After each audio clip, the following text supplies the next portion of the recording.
y mucho más. Altavoz, de lunes a viernes a las 7 de la mañana por Vital FM y también por nuestra plataforma multimedia.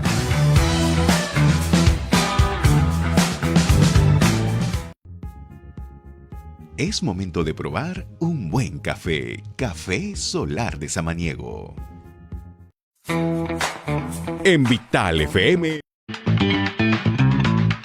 la información y el análisis llegan con Altavoz por Vital FM.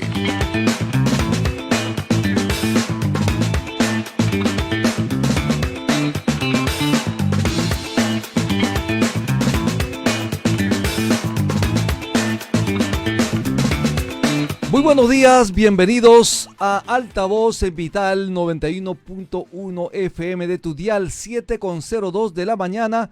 Mi nombre es Rumi Ceballos y estoy aquí en la conducción junto a mi compañero Aarón Salomón. Muy buenos días, Aarón, ¿cómo estás? Muy buenos días, Rumi, muy buenos días a todos.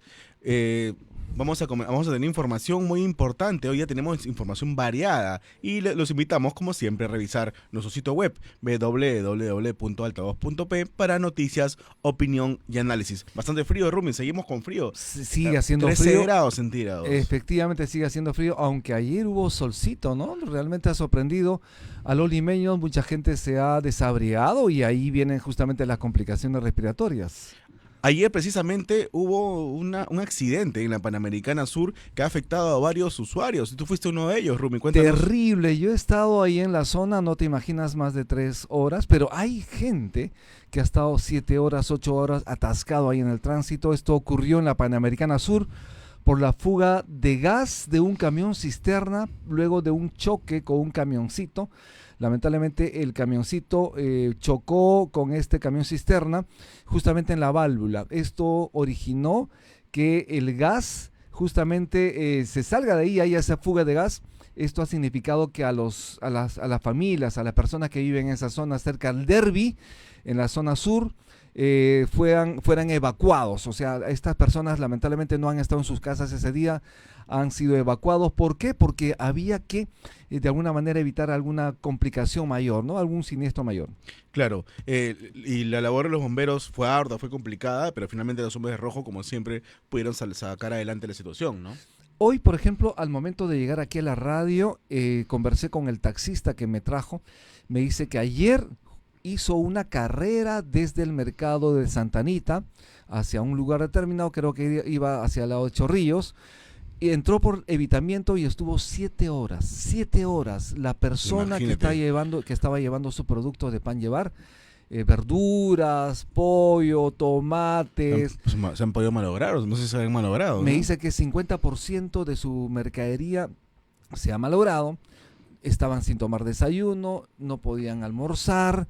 Han visto que mucha gente que estaba dirigiéndose hacia el sur han tenido que salir de los carros y han tenido que caminar. Imagínate, muchos kilómetros para poder llegar a sus destinos. Sí, todo terrible. Menos mal ya se solucionó. Hay un tema, Rumi, que en la víspera, por la cantidad de información que nos va llegando, y tú sabes, todo es vertiginoso, nos hemos olvidado de comentar. Y es que en Brasil han bloqueado a X. Se trata de un juez a quien Elon Musk llama Voldemort, por su aspecto físico que es muy similar a este personaje, este villano de Harry Potter. Ha suspendido prácticamente la red social de la cual es dueña Elon Musk. Él señala que Musk no cumplió con nombrar un apoderado legal. Y esta medida, que va en contra de la libertad de expresión, fue apoyada por el presidente de Brasil, Lula Silva, quien dice que se tiene que respetar lo que mande la Corte Suprema. Seguimos con esos casos de vulneración a las redes sociales, a la libertad de expresión, ¿no? Definitivamente, y además son millones de personas que utilizan esta red social para comunicarse, no solo para comunicarse, sino para estar informados. La idea de tener una red social como X es precisamente estar informados de lo que acontece en tu país, pero también de lo que acontece a nivel mundial. Por eso es importante que las ideas fluyan sin diques de contención. Sí, definitivamente, claro. En Brasil, acá según vengo revisando, X es la red social más usada en dicho país, en este gigante del sur, este gigante sudamericano. y que la veten es realmente un golpe a la libertad de expresión que no se puede admitir de ninguna manera por el mundo libre, ¿no? Definitivamente. Hay que indicar, sin embargo, que los muy jovencitos no están en X, ¿ah? Están en otras redes sociales, justamente en Instagram. Pero, ¿cuál es el nivel de participación de los jóvenes en Perú? ¿Tienes algunas cifras por si acaso? En Perú aún todavía tenemos, la red más usada es el Facebook. Claro que sí. Sí, seguido es Instagram y luego viene X. La presencia de X va aumentando porque la gente requiere, como tú señalas, información, pero desde aquí a los periodistas nos corresponde filtrar esa información y procesarla, ¿no? Porque yo no creo esto de periodistas ciudadanos, no están preparados realmente muchas personas para impartir información. No sé, a mí a diario me llegan cadenas de mensajes en WhatsApp con pura fake news, ¿no? Y además vamos a saber que esto puede incrementarse debido a las condiciones electorales en las que vamos a asistir prontamente. Por lo tanto, hay que tener mucho cuidado, mucho ojo, mucha atención en poder recibir y canalizar información que no es cierta. Es importantísimo tener en cuenta, debes acudir a redes confiables de comunicación, medios de comunicación confiables como Altavoz en Vital. Estamos aquí justamente 91.1 de tu dial. No te olvides, de lunes a viernes de 7 a 9 de la mañana a través de Altavoz en Vital FM. De acuerdo, vamos con las 5 de Altavoz. Puede revisar esa noticia en www.altavoz.p. Vamos con la primera noticia. Inaceptable, la Fiscalía ha liberado a 8.101 detenidos en flagrancia solo en el primer semestre de 2024. Esto ha sido evidenciado por la primera vicepresidenta del Parlamento, Patricia Juárez, de la Fuerza Popular, quien a través de sus redes sociales publicó un cuadro con dicha nefasta estadística. Juárez ha señalado que la Fiscalía debe una explicación al país, porque señala que de fuente oficial se conoce que se han liberado a 8.101 detenidos en flagrancia solo en el primer semestre de este año, como dijiste. ¿Cómo se siente el policía que expone su vida, captura a los sicarios, a los extorsionadores, a los secuestradores, en un enfrentamiento? Obviamente, cuando el sistema judicial los libera. Esta data se da a conocer en medio de los dimes y diretes entre el ministro del Interior, Juan José Santibáñez, y el fiscal de la Nación interino, Juan Villena, luego de que el integrante del gabinete ministerial cuestionara al Ministerio Público por liberar a delincuentes. Sí, es un problema básicamente que nosotros venimos acá tratando, convocando a los efectivos policiales, y me parece que más adelante esta semana deberíamos convocar también a representantes de la Fiscalía para que nos cuenten por qué se da esta liberación de los detenidos en flagrancia, porque un detenido en flagrancia en simple es alguien que ha sido detenido cometiendo un crimen, ¿no? En la nota que hemos publicado en Altavoz, precisamente en la página web, ahí hay un cuadro importantísimo donde se denota el número de detenidos en flagrancia que fueron puestos en libertad. El número que salta a la vista es justamente en Ancash, en la región policial de Ancash, 1.893 personas fueron detenidas y luego liberados. Y además aquí le sigue la región policial de Ucayali con 1.089 personas que fueron detenidas y luego liberadas. De acuerdo, ¿qué pasó? ¿Qué sucedió? Necesitamos explicaciones del Ministerio Público, que muy presto siempre saca comunicados en contra de las normas del Parlamento, pero en este caso aún no se oye padre, ¿no? Necesitamos una respuesta inmediata. ¿Por qué es que se liberan esos delincuentes? Nosotros hemos tenido aquí en Altavoz a muchos invitados, ex integrantes de la Policía Nacional del Perú, generales, comandantes, personas que conocen de estos temas y revelan que los puntos flacos siempre están en la Administración de Justicia, en la forma como se está realizando, digamos, las investigaciones a través del Ministerio Público. De acuerdo, algunos señalan desde el Ministerio Público que se trata de déficit de personal, pero para ello es que la policía requiere y solicita, y lo va a lograr, recuperar sus facultades de investigación. Yo creo que debe haber una simbiosis. El fiscal es quien dirige la investigación a partir de los atestados policiales, a partir de la investigación que puede preliminar, que puede ir recogiendo la policía, ¿no? Tiene que haber un espíritu de cuerpo común para luchar contra la criminalidad. Si no vamos fritos, ¿ah? Definitivamente. 7:11 de la mañana, estamos Altavoz en Vital 91.1 FM. La siguiente noticia: personas allegadas a César Acuña habrían recibido contratos y órdenes de servicio en el Ministerio de Salud. Justamente un programa dominical informó el pasado domingo 1 de septiembre que César Acuña, fundador de Alianza para el Progreso, sostuvo una reunión a puerta cerrada con el ministro de Salud, César Vázquez, que ha durado aproximadamente hora y media. Y según el programa, el gobernador regional de La Libertad es un visitante frecuente del Ministerio de Salud, habiendo acudido más de 7 veces desde que Vázquez asumió como ministro, de acuerdo con el registro de visitas publicado en el portal de transparencia. De acuerdo, va a visitar a su cuota de poder, ¿no? En el Ejecutivo. Según ha realizado la última encuesta de poder de Semana Económica, César Acuña aparece como la tercera persona con más poder en el país. Ya todos reconocen que se trata de un cogobierno, ¿no? Definitivamente, no está en el top 5 de preferencia, en todo caso, de popularidad, ¿no es así? Sí, y claro, y va a visitar a su ministro para ver en qué anda, ¿no? Y tú sabes que César Acuña no es un personaje muy prístino, que digamos. Y además un ministro inamovible en el caso de César Vázquez, ¿no? Habiendo realizado una prueba, una evaluación a los médicos que ingresan al Serum el pasado domingo, 1 de septiembre, con muchos cuestionamientos. Hemos tenido ayer precisamente aquí al decano Nadie nacional, lo quiere, ¿no? Sí, pues al decano Solo del César Colegio Acuña. Médico del Perú, y realmente ha cuestionado la forma como se ha llevado adelante esta evaluación, donde lamentablemente también un gran porcentaje de médicos han sido jalados. Eso iba a comentarte. Tenemos información diversa. Por ejemplo, acá tenemos que de los asistentes de 2000, por ejemplo, para los resultados de medicina, de 2.426, la nota promedio ha sido 10.39, o sea, jalados. El número de aprobados ha sido 944, que eso representa el 38.9% de población. La nota más baja ha sido 15.60 y la más alta ha sido 15.60 y la más baja 4.20. Es totalmente escandaloso, ¿no? Muchos jalados. Y esto es porque, según he revisado también, es porque han preguntado temas directamente con el SERUMS y los alumnos no están capacitados en ellos. Los egresados no cuentan con esta información. Han preguntado sobre salud pública, gestión e investigación, áreas en las que el personal de salud no está acostumbrado a profundizar. Así es, definitivamente es una situación muy difícil, muy complicada, porque los peruanos merecemos una buena atención por parte de los médicos, de las enfermeras, de las personas que realizan este trabajo en el interior del país y en Lima también.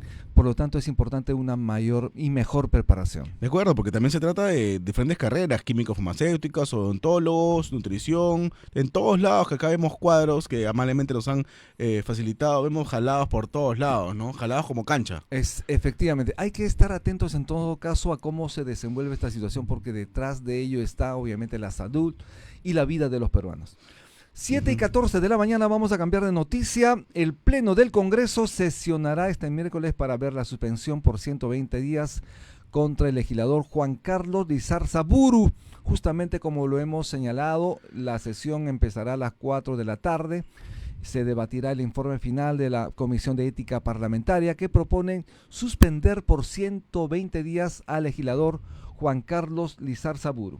Sí, es lo mínimo que corresponde, ¿no? Recordemos que en una sesión de la Subcomisión de Acusaciones Constitucionales se le abrió el micro al parlamentario, ex integrante de Fuerza Popular y ahora militante de ¿qué partido, Rumi? De Alianza para el Progreso de César Acuña, y donde se le escuchó hablar sobre las partes íntimas, sobre los pechos de su colega Patricia Juárez, y eso es inaceptable, pues, ¿no? Se trata de mensajes misóginos que se tienen que erradicar, y esta sanción de 120 días es la máxima que puede aplicar la Comisión de Ética. Además, el Grupo de Ética ha determinado que Juan Carlos Lizarza Buru vulneró la ética parlamentaria por sus expresiones sexistas contra Juárez, justamente cuando participaba virtualmente en la sesión de la Subcomisión de Acusaciones Constitucionales. Eso es una vergüenza realmente, que en el Congreso ocurran estas cosas.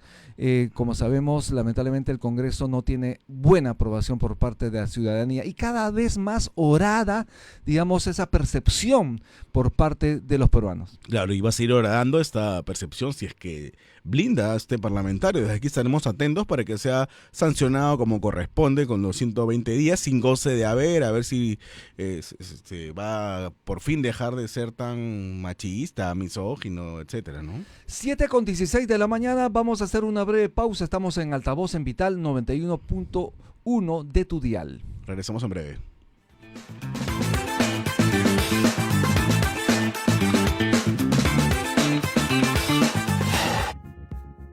Es momento de probar un buen café. Café Solar de Samaniego. En Vital FM las noticias llegan con Altavoz. Infórmate de todo lo que necesitas saber sobre actualidad, política, economía y mucho más. Altavoz, de lunes a viernes a las 7 de la mañana por Vital FM y también por nuestra plataforma multimedia.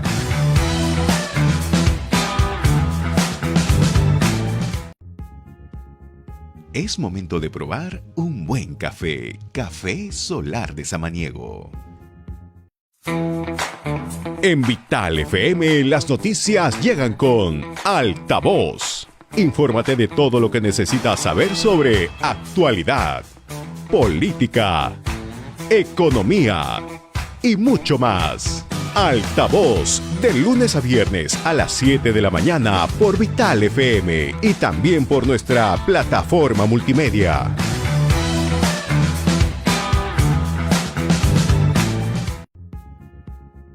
Es momento de probar un buen café. Café Solar de Samaniego. En Vital FM las noticias llegan con Altavoz. Infórmate de todo lo que necesitas saber sobre actualidad, política, economía y mucho más. Altavoz, de lunes a viernes a las 7 de la mañana por Vital FM y también por nuestra plataforma multimedia.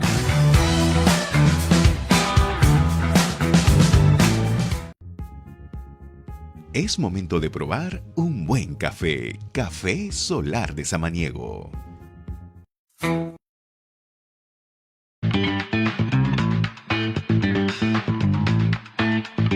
Estamos de regreso en Altavoz en Vital 91.1 FM y estamos conversando sobre este examen del MINSA, como dice siempre mi amigo, lo voy a repetir, es la Sacha Prueba.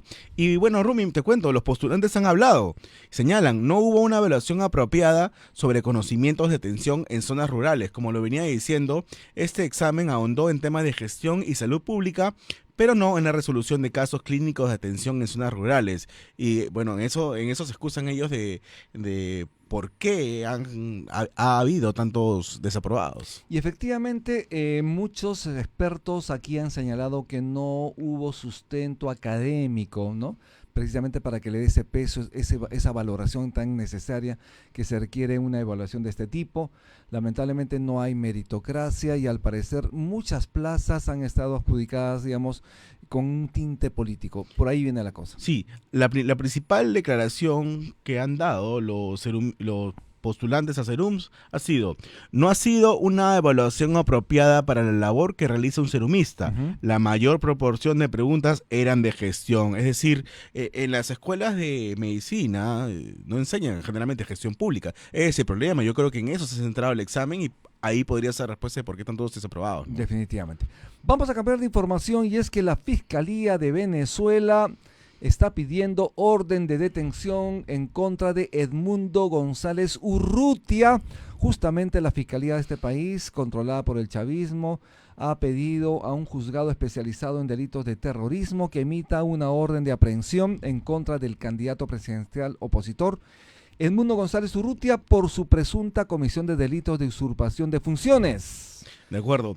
Dicho pedido se da después que la Fiscalía citara al ex candidato presidencial opositor en 3 ocasiones y este decidiera no presentarse porque no cuenta con las garantías del caso y desconoció en calidad de que debía comparecer, y al no reconocer los delitos que el Ministerio Público le imputa, él finalmente no acudió a las citaciones, y es por eso que la Fiscalía chavista, la Fiscalía de Venezuela, ha ordenado su detención. En este momento González Urrutia permanece en la clandestinidad para resguardarse, ¿no?, ante este ataque. Además, ¿no? La investigación a Edmundo González Urrutia está relacionada con la publicación en una página web del 83,5% de las actas electorales que demuestran que el opositor fue el ganador de los comicios y no el dictador Nicolás Maduro. Claro, el Ministerio Público también acusa a González Urrutia de instigación a la desobediencia de leyes, conspiración, sabotaje a daños de sistemas y asociación para delinquir. Todo un rosario de presuntos delitos que le achaca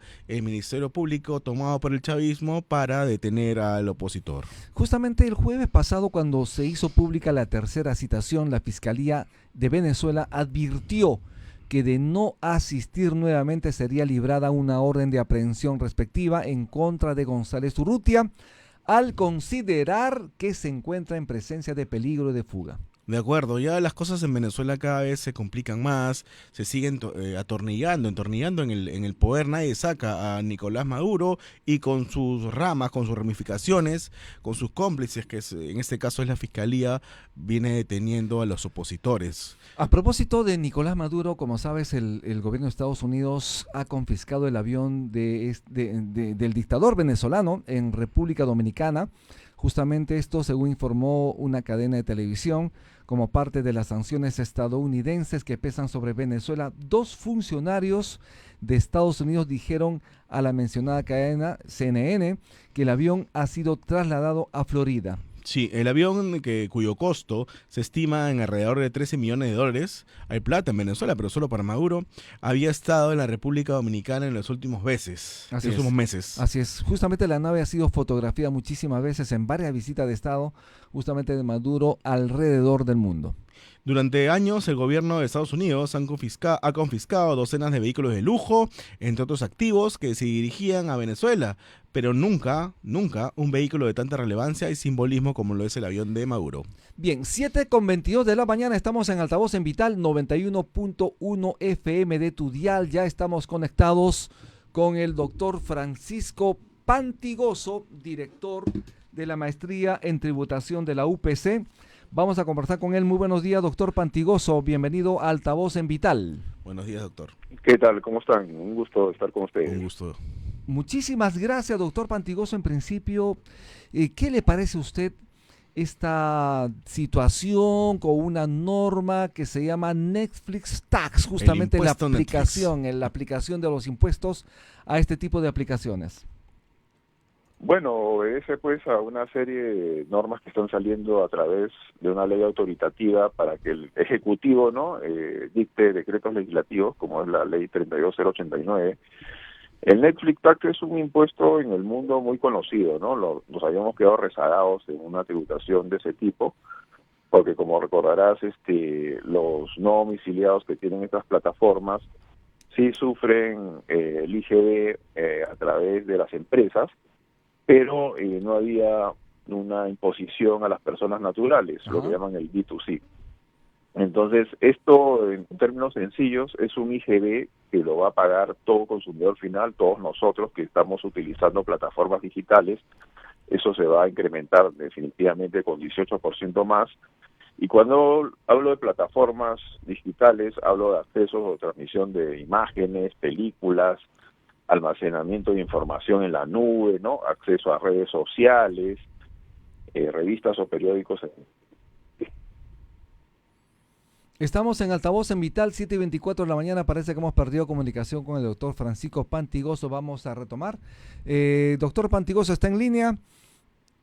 Vamos a continuar con las informaciones. Aarón, justamente estamos hablando de un tema importantísimo. Sí, y además lo que mencionaba el doctor Pantigoso, no solamente los usuarios vamos a tener que pagar el IGB, sino también una comisión bancaria, porque la banca no está preparada no tiene el software necesario para realizar ese tipo de cobros, ¿no? Esto va a significar obviamente una inversión para las entidades financieras, porque tienen de alguna manera que retener el impuesto, el IGB, que luego tiene que ser trasladado a la SUNAT, y esto tiene un costo. Ya lo han señalado anteriormente aquí en el programa diversos tributaristas, especialistas a quienes hemos entrevistado, y señalan efectivamente que lo van a pagar los usuarios del sistema. Doctor Pantigoso, nuevamente estamos conectados. Estábamos conversando con Aarón que además del pago del 18% por parte de los usuarios, también habría un doble pago, porque los bancos van a retener obviamente el impuesto y ellos van a cobrar una comisión. Claro, por eso el cobro, exactamente, ¿no?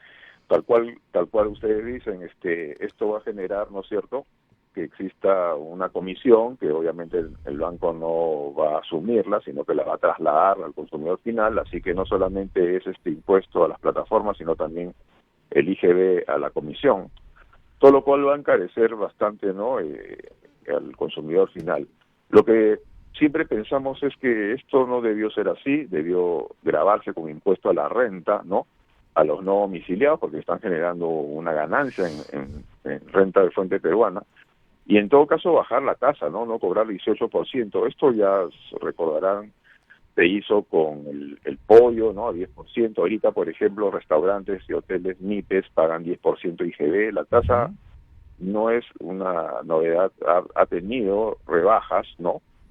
En diferentes aspectos o bienes y servicios, ¿no? Entonces, en realidad, esta es una suerte de desesperación por recaudar más, ¿no? Se habla de una recaudación de 700, 800 millones por año, pero ¿a costa de qué, no? Porque todas estas cosas lo que hacen es que el contribuyente busque informalidad, ¿no? Se sienta agobiado con impuestos, ya la situación es complicada y ajustar a la clase media, que es la que más utiliza esto, realmente no es conveniente, ¿no? De acuerdo, señor Pantigoso, usted señala, claro, uno va a la informalidad porque tranquilamente, en vez de utilizar, por ejemplo, Netflix, podría acudir a estas plataformas piratas y, en el peor de los casos, infectar mi computadora de virus, ¿no? Y eso es todo un círculo vicioso, ¿no?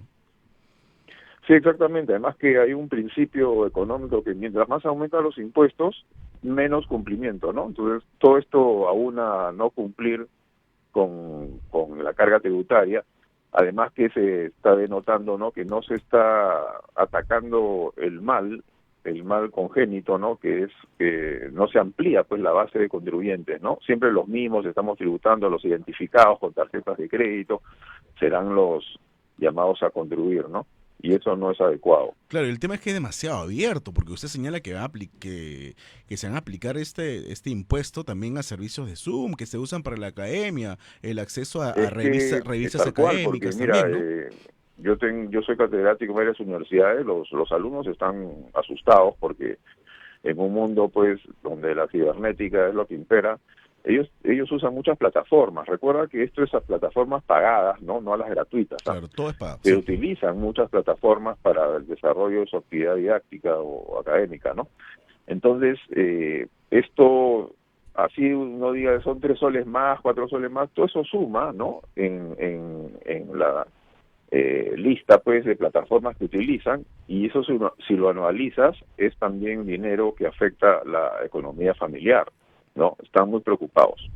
Doctor Pantigoso, el país lamentablemente está recaudando menos debido a la situación complicada en la economía. Como sabemos, el Ministerio de Economía y Finanzas está buscando recaudar más y esto es parte de la desesperación de la que usted está hablando también del gobierno, de buscar mayores ingresos. Pero ¿qué cambios tributarios se avisora precisamente para lograr de alguna manera mayor recaudación? Sí, exactamente. Las soluciones siempre han sido las mismas, ¿no? O subimos tributos, o gasolinazos, ¿no? Que te recordarás que siempre han habido, en este caso el Netflix Tax, ¿no?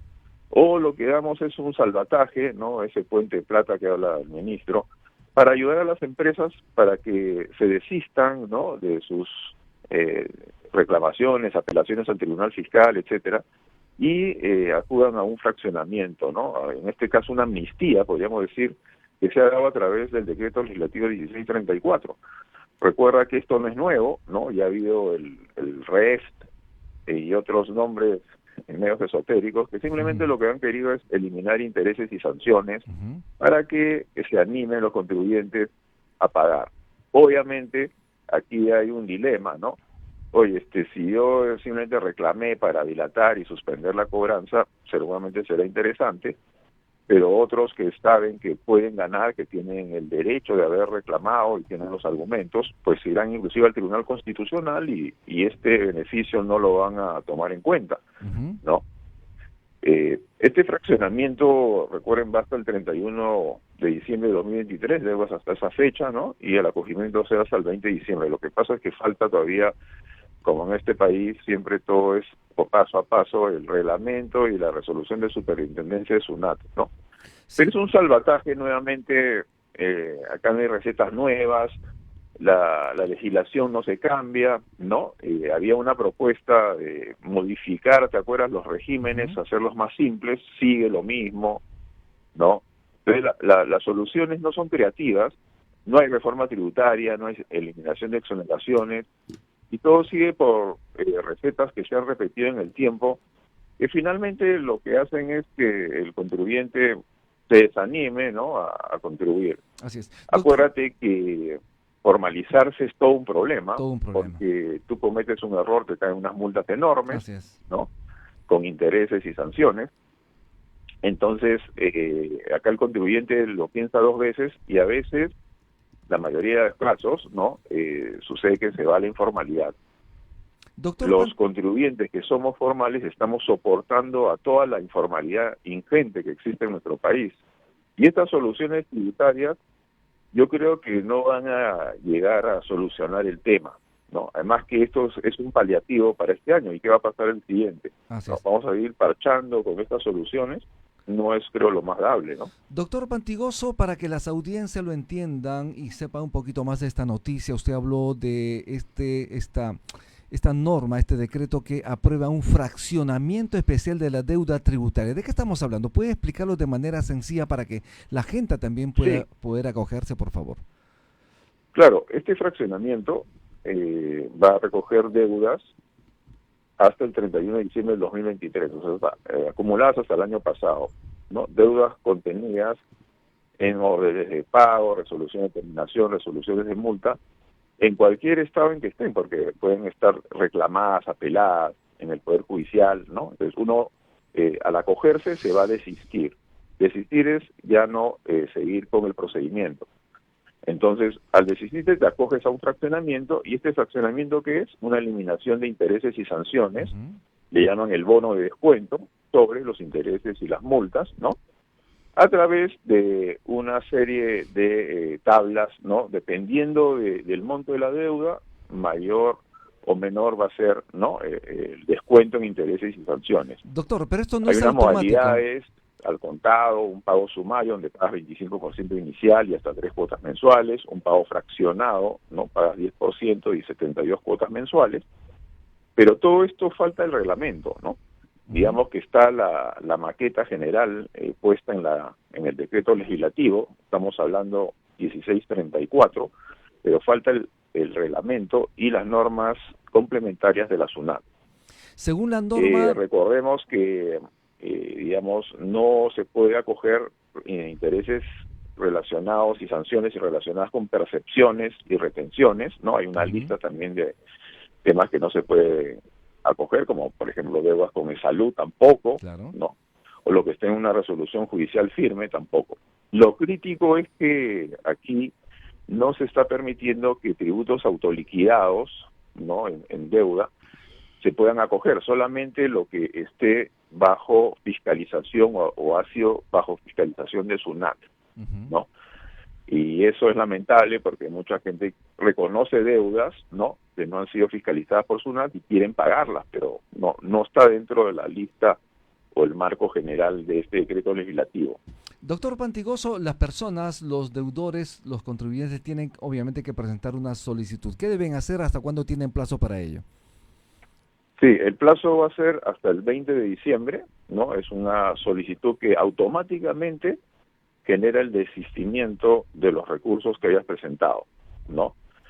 Esto, obviamente, los detalles van a estar indicados en una resolución de superintendencia, como suele ser así, ¿no?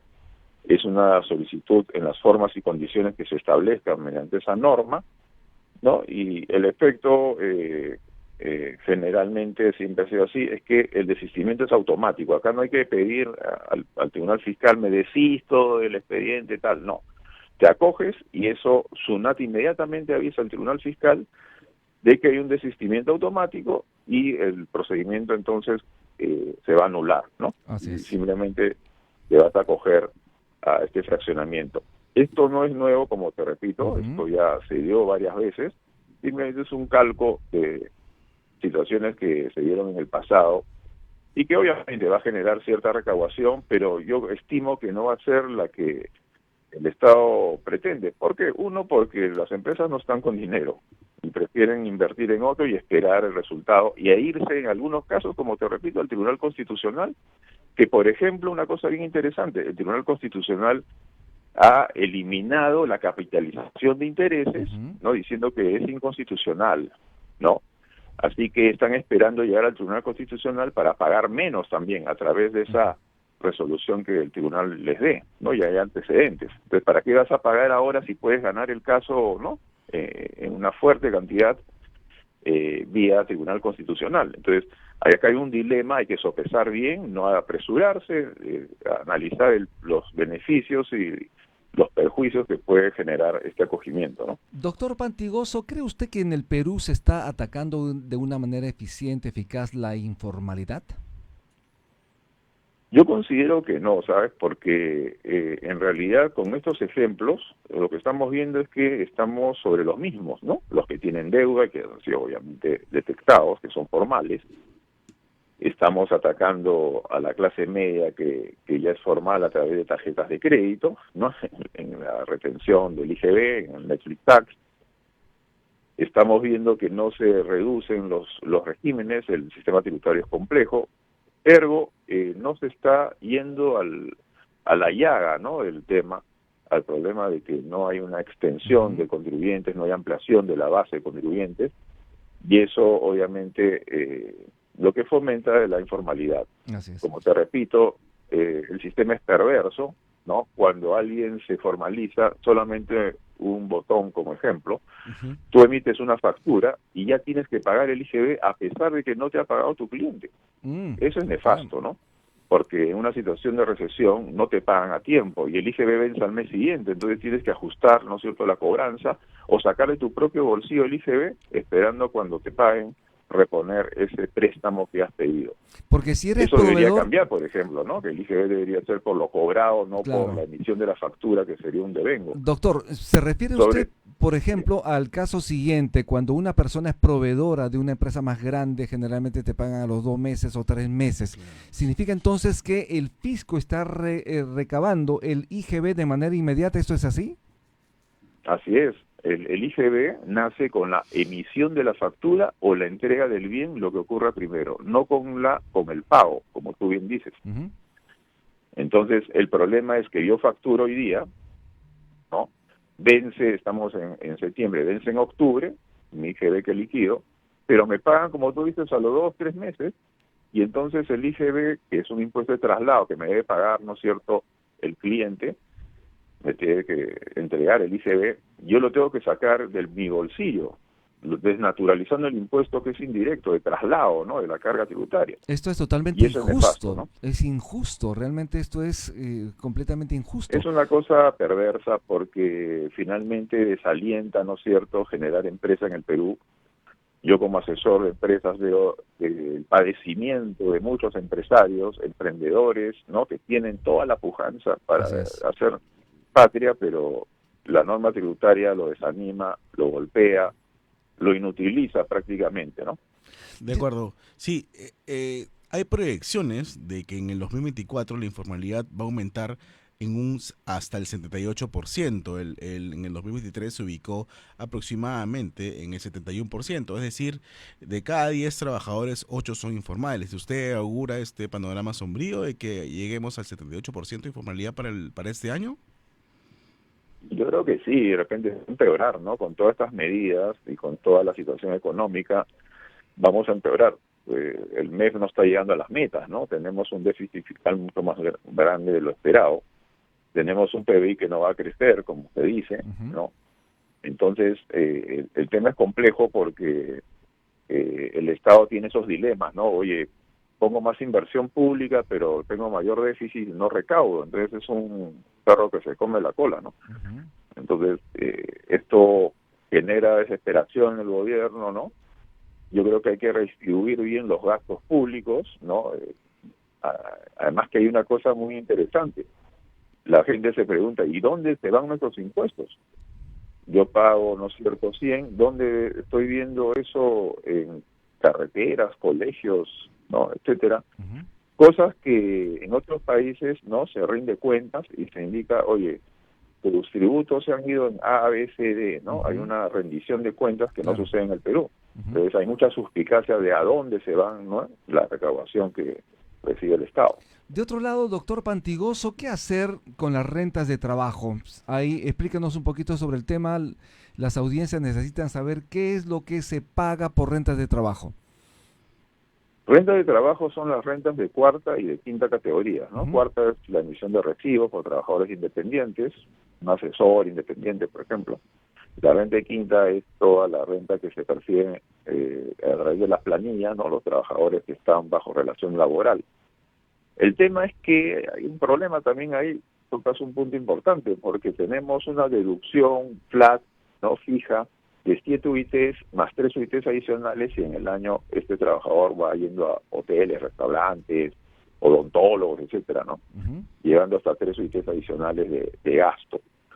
Esto no es dable, porque puede haber, imagínate, una persona que vive con sus padres, ¿no? No tiene hijos, y bueno, también las 7 UITs de repente es holgado, ¿no? En el año.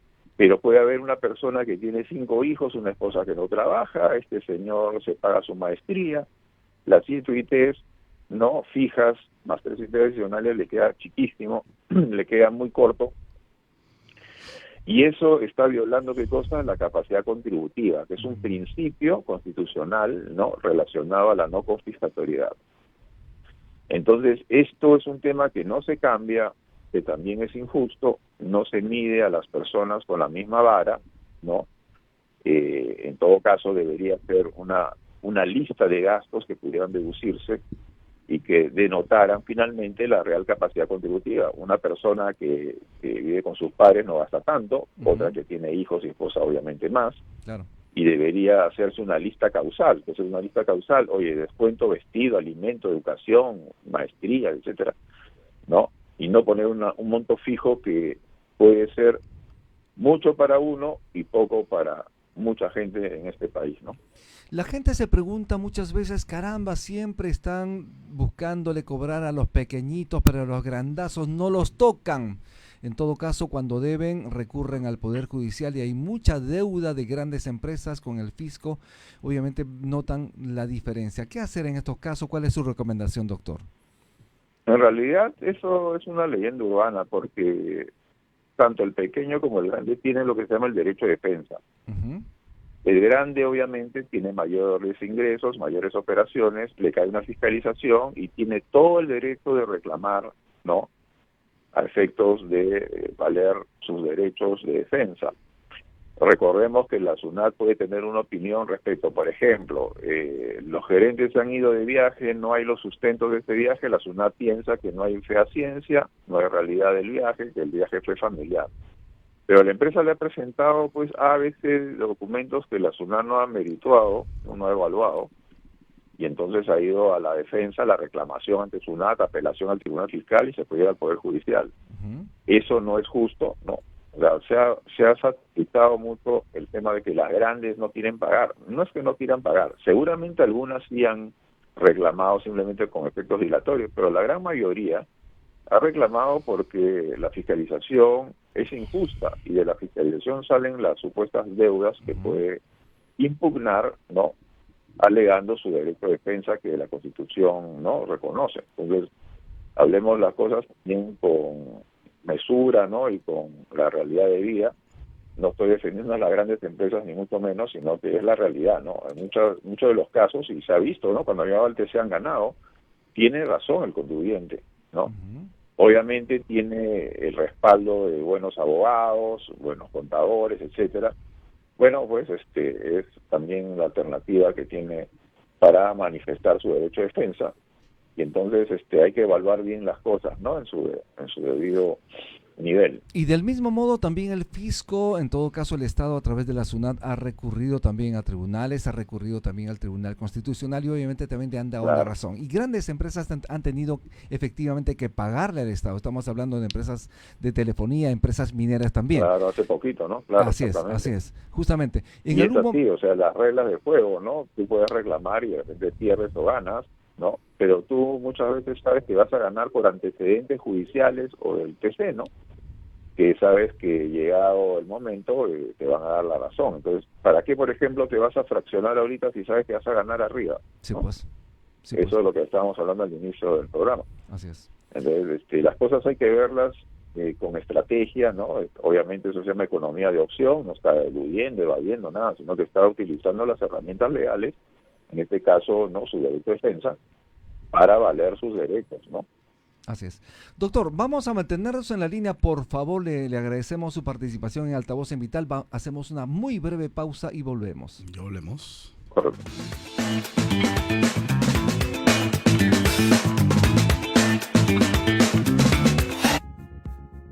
Es momento de probar un buen café. Café Solar de Samaniego. En Vital FM las noticias llegan con Altavoz. Infórmate de todo lo que necesitas saber sobre actualidad, política, economía y mucho más. Altavoz, de lunes a viernes a las 7 de la mañana por Vital FM y también por nuestra plataforma multimedia.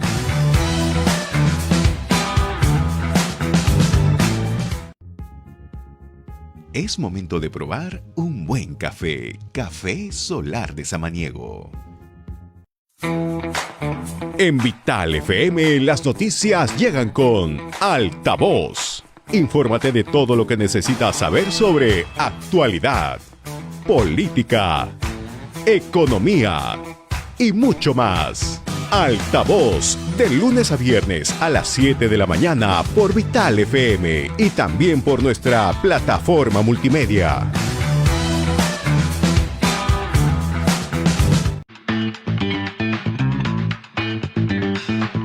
Estamos de regreso en Altavoz, en Vital 91.1 FM. Estamos conversando con Francisco Pantigoso, él es director de la maestría en tributación de la UPC. Señor Pantigoso, entonces, este decreto, este llamado tasa Netflix que se ha dado al amparo de las facultades delegadas al Parlamento, ¿usted cree que el Congreso lo tiene que derogar? Lo que pasa es que para derogar una ley tiene que haber argumentos de inconstitucionalidad, ¿no? La norma está bastante bien redactada y reconocemos que bien blindada en ese sentido. Yo he detectado algunas inconstitucionalidades menores, discutibles, ¿no? Pero yo creo que esto va a salir. Es más, el Ejecutivo, como nunca, ha estado muy apurado, muy rápido, porque ya salió el decreto supremo reglamentario y una norma de SUNAT para que las no domiciliadas inscriban su RUC. ¿No? Una cosa media curiosa en donde se dice al no domiciliado, ya tú ven al Perú, sacas tu RUC y vas a pagar los impuestos, ¿no? No se sabe cómo lo van a hacer porque no van a constituir una empresa aquí. Se ha dicho que va a haber un contacto, una persona de contacto acá, que no sé quién va a ser. O sea, hay detalles que todavía faltan, ¿no? Claro. Pero recuerda que esto todavía supuestamente empezaría el 1 de octubre. Fecha muy cercana, ¿no? Estamos ya prácticamente a menos de un mes de esa fecha y los bancos deberían estar ya listos para, si es que el no domiciliado no hace la retención, los bancos la van a hacer, ¿no? Claro, pero no hay indicaciones. Ustedes saben que los bancos para eso demoran, ¿no? Porque tienen que ajustar sus sistemas. Y entonces finalmente es una norma que ahorita yo veo que es inaplicable, ¿no? Porque, digamos, por el tiempo y por la normatividad que falta operativa, no se va a poder llegar al 1 de octubre. A eso iba también, mi siguiente... la Asociación de Bancos se ha quejado, ¿no? Sí. Por los plazos. A esa ya es mi siguiente pregunta. ¿Los bancos estarán listos para realizar este cobro? Porque los bancos, según el decreto, son los agentes retenedores. ¿Estarán listos para el 1 de octubre? No, imposible, ¿no? Yo hablaba con mucha gente amiga y me dicen, oye, esto demora por lo menos 2, 3 meses porque tenemos que hacer ajustes. Además nos morimos de miedo porque si no hacemos bien las cosas, como somos agentes de retención, nos van a cobrar el IGB que no cobramos. No, ustedes saben que el agente de retención es responsable solidario, es decir, si no hace la retención, a él se lo van a cobrar.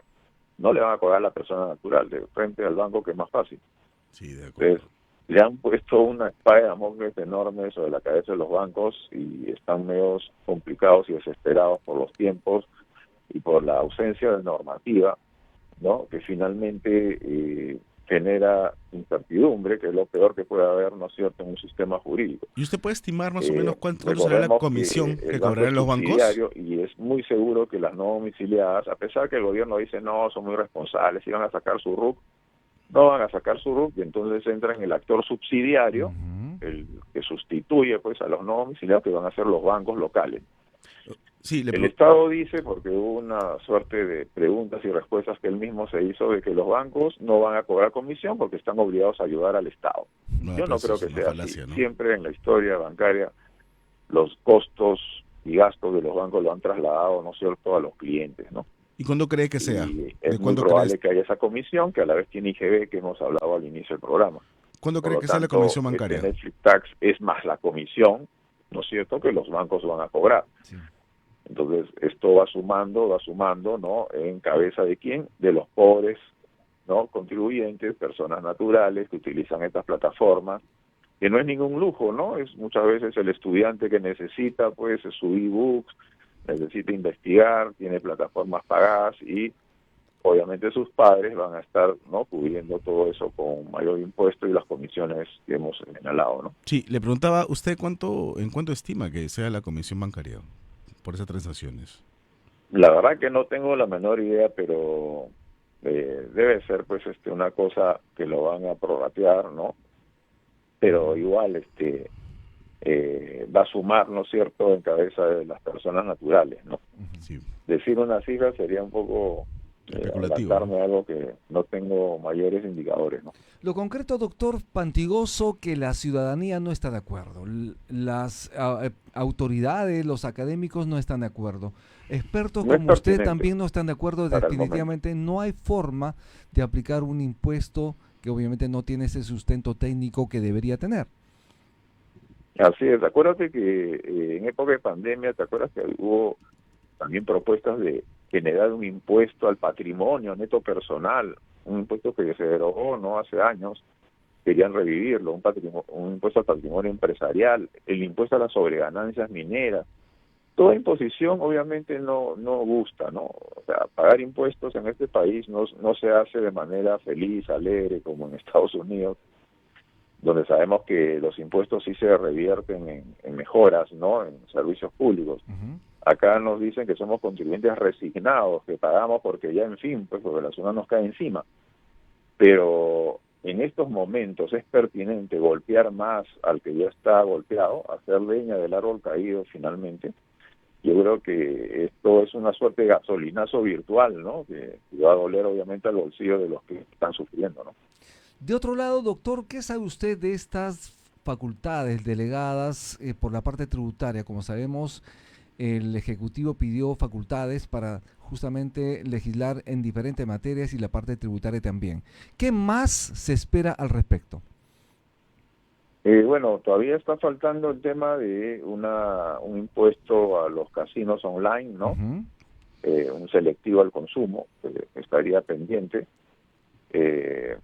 Se sabe también, como hemos dicho, que no ha prosperado, ¿no? Porque la norma autoritativa, la ley 32089, no recogió el pedido del Ejecutivo de, digamos, simplificar los regímenes. ¿Te acuerdas que había una propuesta de que solamente quede el nuevo RUS y el régimen general? Claro. Querían eliminar el régimen especial y el MIPE tributario, pero eso no ha prosperado, con lo cual el próximo año estará la foto igual con los 4 regímenes vigentes, ¿no? Uh-huh. Lo que queda ya es muy poco, porque lo principal era Netflix Tax y el fraccionamiento, ¿no? Entonces se está cumpliendo en el plazo y el Ejecutivo está apurado, obviamente ha sacado lo más rápido, pues cobrar, ¿no es cierto?, el Netflix Tax y tener recaudación a través de un fraccionamiento. Si te das cuenta, todo lo que se está dando es para generar mayor caja, ¿no? Así es. No es para ampliar la base de contribuyentes, es para tener mayor caja, para superar el déficit fiscal que no está llegando a los límites que el mes quiere, ¿no? De otro lado, doctor, como sabe, se aprobó en el Congreso una reforma del sistema de pensiones y dentro de las propuestas que ya se deben aplicar, obviamente, porque ya está aprobada la norma, es que se va a descontar en todo caso 1% para una pensión por consumo. Obviamente esto implica una menor recaudación del IGB, habría 1% menos obviamente para el fisco, 1% más para los contribuyentes como parte de un dinero, de un fondo previsional. ¿Qué opinión tiene usted sobre ello?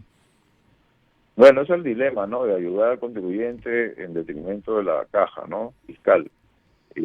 Yo creo que esto debería, como todas estas normas, generar una conversación, ¿no?, un diálogo entre el contribuyente y el Estado, ¿no? Muchas veces las normas son impuestas, todos estos tributos han sido impuestos, Salvo imagínate la norma operativa, ¿no? De Netflix Tax, eso sí salió un borrador, pero lo demás es impuesto.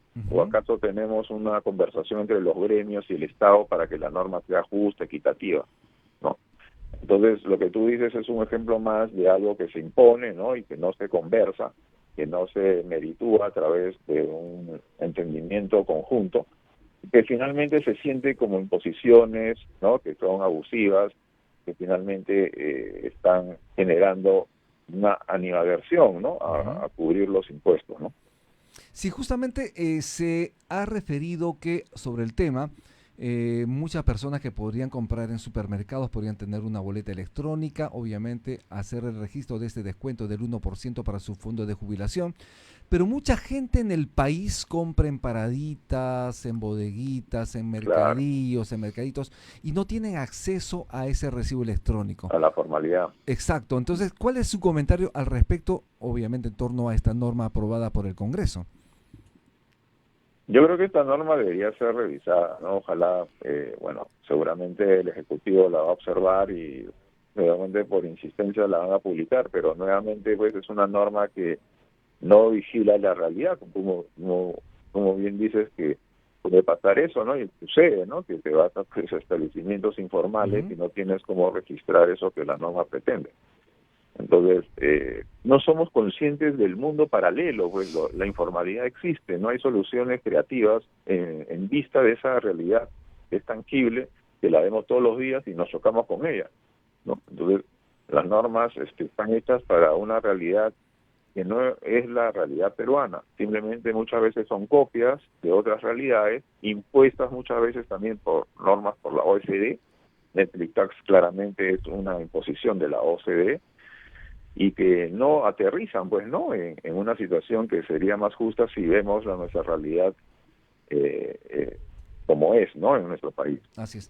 Doctor, ya para finalizar, usted es director de la maestría en tributación de la UPC. ¿Cuáles serían las propuestas desde la academia para tener un sistema tributario más efectivo, acorde a los tiempos, que pueda de alguna manera beneficiar a todos? Yo creo que, y siempre lo hemos dicho en la UPC, ¿no? En la maestría, porque obviamente las maestrías es para tener un sentido crítico, pues tiene que haber una reforma tributaria, no podemos mantener pues este mastodonte de regímenes, tenemos que ser simples, tenemos que evitar estas multas que matan al emprendimiento. No es posible que, por ejemplo, no presentar una declaración jurada ya genere una primera gran multa, ¿no? A pesar de que eso se ha suspendido, pero hay muchas multas así, que lo que hacen es que espantan la formalidad, ¿no? Tenemos que ser inteligentes, tenemos que dar, ¿no es cierto?, educación también en lo que es la cultura tributaria, el cumplimiento tributario desde el colegio, cosa que se ha dado muy poco. Tenemos que tener sistemas racionales, ¿no? Afinar justamente las retenciones, percepciones, generar una ampliación de la base de contribuyentes a través de una mayor fiscalización. Se fiscaliza y se cobra los mismos, es lo más fácil, ¿no? Se raspa la olla de los mismos, desesperándolos. Tiene que haber también una mayor actitud humana, ¿no? Respecto de las cobranzas, entender pues la situación económica, no simplemente cobrar por cobrar. Todo esto, por ejemplo, lo he plasmado en un libro mío que se llama Tributación Humana, ya su título lo dice, ¿no? Una tributación destinada al hombre, destinada al humanismo, a la consideración de las capacidades contributivas, porque muchas veces, y con eso finalizo, los tributos no respetan la Constitución. Hay que respetar el artículo 74, donde se da el principio de igualdad, no confiscatoriedad, respeto a los derechos fundamentales de la persona, ¿no? Cosas que no se dan a través de la dación de estos tributos nuevos, ¿no? O las correcciones que se quieran hacer. Bien, doctor Pantigoso, gracias por estar en Altavoz en Vital FM. Antes de irnos, algo muy breve, ¿cuál es su próxima exposición? Porque usted también es artista, es pintor, acuarelista. He tenido la oportunidad de ver una exposición suya y me he quedado sorprendido de los colores, de su arte. El año que viene, ¿no? Son los en septiembre, estoy preparando una serie de unas 40 acuarelas y desde ya estás invitado y todo el público oyendo, ¿no? Siempre... sí, pues además de catedrático, me gusta mucho el tema pictórico. Yo vengo de una familia de artistas, ¿no? Así es. Mi padre poeta y mi abuelo Premio Nacional de Pintura.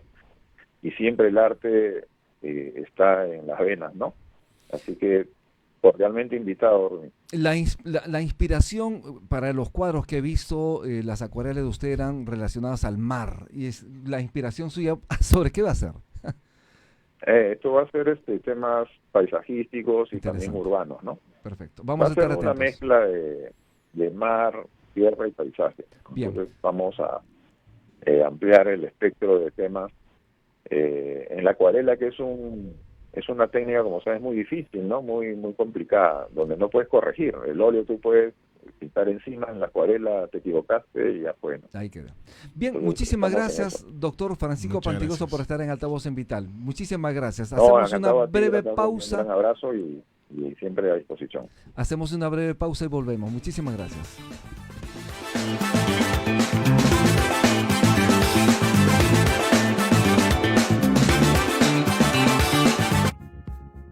Es momento de probar un buen café. Café Solar de Samaniego. En Vital FM las noticias llegan con Altavoz. Infórmate de todo lo que necesitas saber sobre actualidad, política, economía y mucho más. Altavoz, de lunes a viernes a las 7 de la mañana por Vital FM y también por nuestra plataforma multimedia.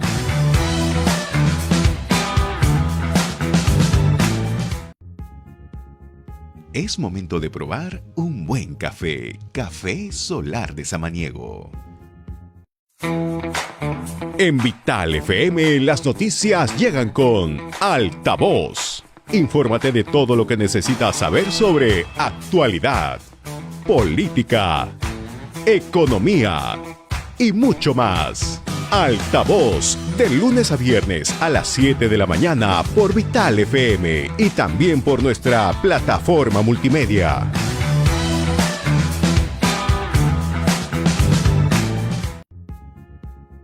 Es momento de probar un buen café. Café Solar de Samaniego.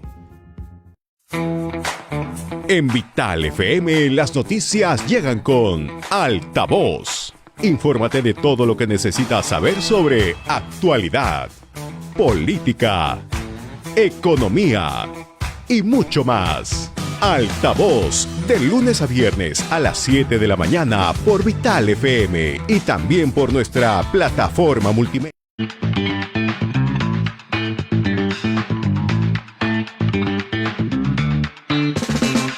Estamos de regreso en Altavoz, en Vital FM, 91.fm, y vamos a conversar con el excongresista Víctor Andrés García Belaúnde sobre esta noticia que ha remecido el sistema judicial. Un juez brasileño ha anulado todas las pruebas obtenidas contra Jorge Barata y Luis Mameri en el Gigante Sudamericano y no podrán ser usadas en Perú. Buenos días, excongresista García Belaúnde, ¿cómo está? ¿Usted qué le deja esta noticia? Buenos días, un placer saludarlos. En realidad, la noticia es muy mala, pero se sabía que algo podía pasar. Uh-huh. Los imberbes procuradores y fiscales nunca intuyeron, se imaginaron que esto podía pasar. Nosotros lo advertimos, no se negocia con gángsters, y menos con gángsters internacionales, que son muy importantes y muy poderosos fuera del Perú y sobre todo en su lugar de origen, en Brasil. Claro. Sí. Era absurdo, teniendo en el Perú todas las posibilidades de ganar los juicios, de meter preso a Barata, de allanar su casa, sus oficinas, de ir a los archivos que tenían en Lurín, a sus oficinas en San Isidro, y a todos los bienes y propiedades que tenían en el Perú, porque Barata era casi un residente permanente peruano, tenía casa, departamento, 5 automóviles, mascotas, es decir, era un ciudadano más del Perú. Sin embargo, a pesar de eso, se le permitió que se vaya por la puerta grande y se lleve todos sus bienes y que proteja además los bienes de su empresa Odebrecht. Eso inaceptable. Sí, le pregunto, Ahora se pudo conseguir sentencias acudiendo a los consorcios y no basando las investigaciones simplemente en las declaraciones de los ejecutivos brasileños de esta empresa corrupta? Mire, ¿qué cosa era más efectivo? Si era un acuerdo de colaboración eficaz con esta gente, con estos delincuentes, o tomarlo preso, meterlo en Piedras Gordas, a Barata y a toda su gente, y que ahí confiesen. ¿Qué cosa era más efectivo? ¿Qué cosa era más importante? Es decir, respetar una cadena de pagos para que la empresa siga funcionando. Hay que recordar lo que decían todos sus defensores, que no podían cortarse la cadena de pagos de estas empresas, de Odebrecht. Eso era muy importante, que sigan pagando y trabajando y pagando impuestos, etcétera, o tomarlos preso a Barata y que vomite, discúlpenme el término tan grosero que estoy usando, pero es lo más gráfico que he encontrado, que vomite todo lo que sabe en la cárcel. Eso que usted señala es clave. Eso no se quiso hacer. Sí, PPK velaba porque se cumpla la cadena de pagos, y por eso es que se emitió este decreto 003 tan cuestionado, ¿no? Durante la gestión de Marisol Perestello a cargo del Ministerio de Justicia, si no me equivoco. Claro, eso fue la parte jurídica, el aporte jurídico de ellos para ayudarlos, porque mediante ese decreto, que luego se convierte en ley porque tenía cierta mayoría en el Congreso en ese momento, y porque había otros intereses también de otras bancadas como Odebrecht pues era que el señor Barata era casi un virrey en el Perú. Entonces estos señores lo que hicieron fue quitar a todos los especialistas del tema y dejar solamente el tema en manos del Ministerio de Justicia y sobre todo los procuradores. Sí, ¿Quién sabe un procurador? Uno de ellos que había sido juez activo en Ventanilla para cobrar pues multas a transeúntes o a kioscos. ¿Qué sabía ese señor tratando con cánceres internacionales como Odebrecht? ¿Qué sabía? Lo pusieron adrede para que no sepa nada y que haga todo lo que dice Odebrecht. Eso es lo que han hecho. Le han entregado todo, y al Ministerio de Economía o a las entidades que manejan y saben manejar dinero, la sacaron de las negociaciones, porque hay que recordar que el MEC decía que debían 5.000 millones en reparación civil, y luego los procuradores aceptaron una reparación civil de 600 millones de soles a 15 años con un interés de 1% anual. Claro, no, una vergüenza. Entonces, ahí no opinó el MEF. Ahí él lo resolvió en el Ministerio de Justicia, que nombraba a los procuradores. Muy buenos Y días. los fiscales aceptaron todo. Muy buenos días, doctor Víctor Andrés García Belaúnde. Le saluda Rumi Sabello. Gracias por estar en Altavoz en Vital 91.1 FM de tu dial. Usted se ha referido a los fiscales como imberbes. Imberbes son las personas que no tienen barba. Se refiere usted a los fiscales Rafael Vela y José Domingo Pérez. Sin embargo, el fiscal Rafael Vela señaló que lo ocurrido en Brasil no afectaría los procesos en el país. ¿Qué tiene usted que responder? Mire, que hablen los expertos, que hablen los penalistas, pero desde nuestro punto de vista, el proceso se ha caído o se va a caer. Porque si hemos llegado a un acuerdo de colaboración eficaz para que ellos digan lo que tienen que decir y no van a declarar, y las pruebas que ellos pueden aportar no son pruebas en su lugar de origen, porque acá no hemos investigado nada, todo venía de fuera, venía de fuera, y afuera las pruebas no son aceptadas. La pregunta es, si afuera las pruebas no son aceptadas, ¿cómo las aceptamos nosotros? Si ya no son pruebas, dejaron de serlo. Eso es un sentido común. Ahora, que me demuestren los señores fiscales con el tiempo que algo pueden hacer, que van a condenar a esa gente, que van a hacer que devuelvan los bienes que se han llevado, Ujú. que van a colaborar tanto y dar tantos codinomes que vamos a poder perseguir a todos los culpables. Bueno, han pasado ya 8 años y no ha pasado absolutamente nada todavía. ¿Las cosas van a cambiar a partir de ahora? No creo. Bastante complicado. Para que las audiencias entiendan bien, ¿de qué casos estamos hablando en el Perú? Bueno, en el Perú, desgraciadamente, estamos hablando de más de 40 casos de corrupción de Odebrecht, pero en el convenio de colaboración eficaz solo se aceptan 4, y el resto se iban a evaluar y progresivamente se iba a ver qué pasaba con ellos, y si es que algo aparecía, la podían incluir.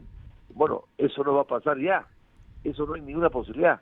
Y de los 4, que son la interoceánica, que es creo que es Olmos, el gasoducto, y otra más que creo que es la, no sé si Vía la del Expresa- Callao, Vía Expresa Callao, sí. o la Lorena, o el Hospital Lorena en Cusco. Pero en fin, son 4 casos que ellos han aceptado que ha habido coimas.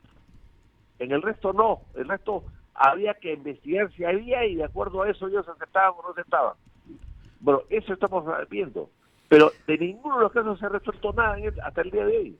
¿Cree usted en todo caso que aquellas personas, autoridades investigadas en estos casos nuevamente, van a salir bien librados en todo caso, luego de haber, entre comillas, recibido coimas de parte de una empresa como Odebrecht? Mire, ahí hay 2 casos que son, que estaban ya muy amarrados con el delito, que estaban muy claramente establecidos, no por la colaboración fiscal, sino inclusive antes, ¿no? Que son el caso de Toledo, que Maiman dijo todo lo que tuvo que decir, Ujú. aceptó los 30 millones, 30 y tantos millones de dólares que había recibido de coimas, y están pues las propiedades que Toledo pagó en Lima, su departamento, su oficina, su casa de Punta Sal, etcétera. Entonces, yo creo que ese caso está mucho más claro que el resto, inclusive con o sin colaboración eficaz.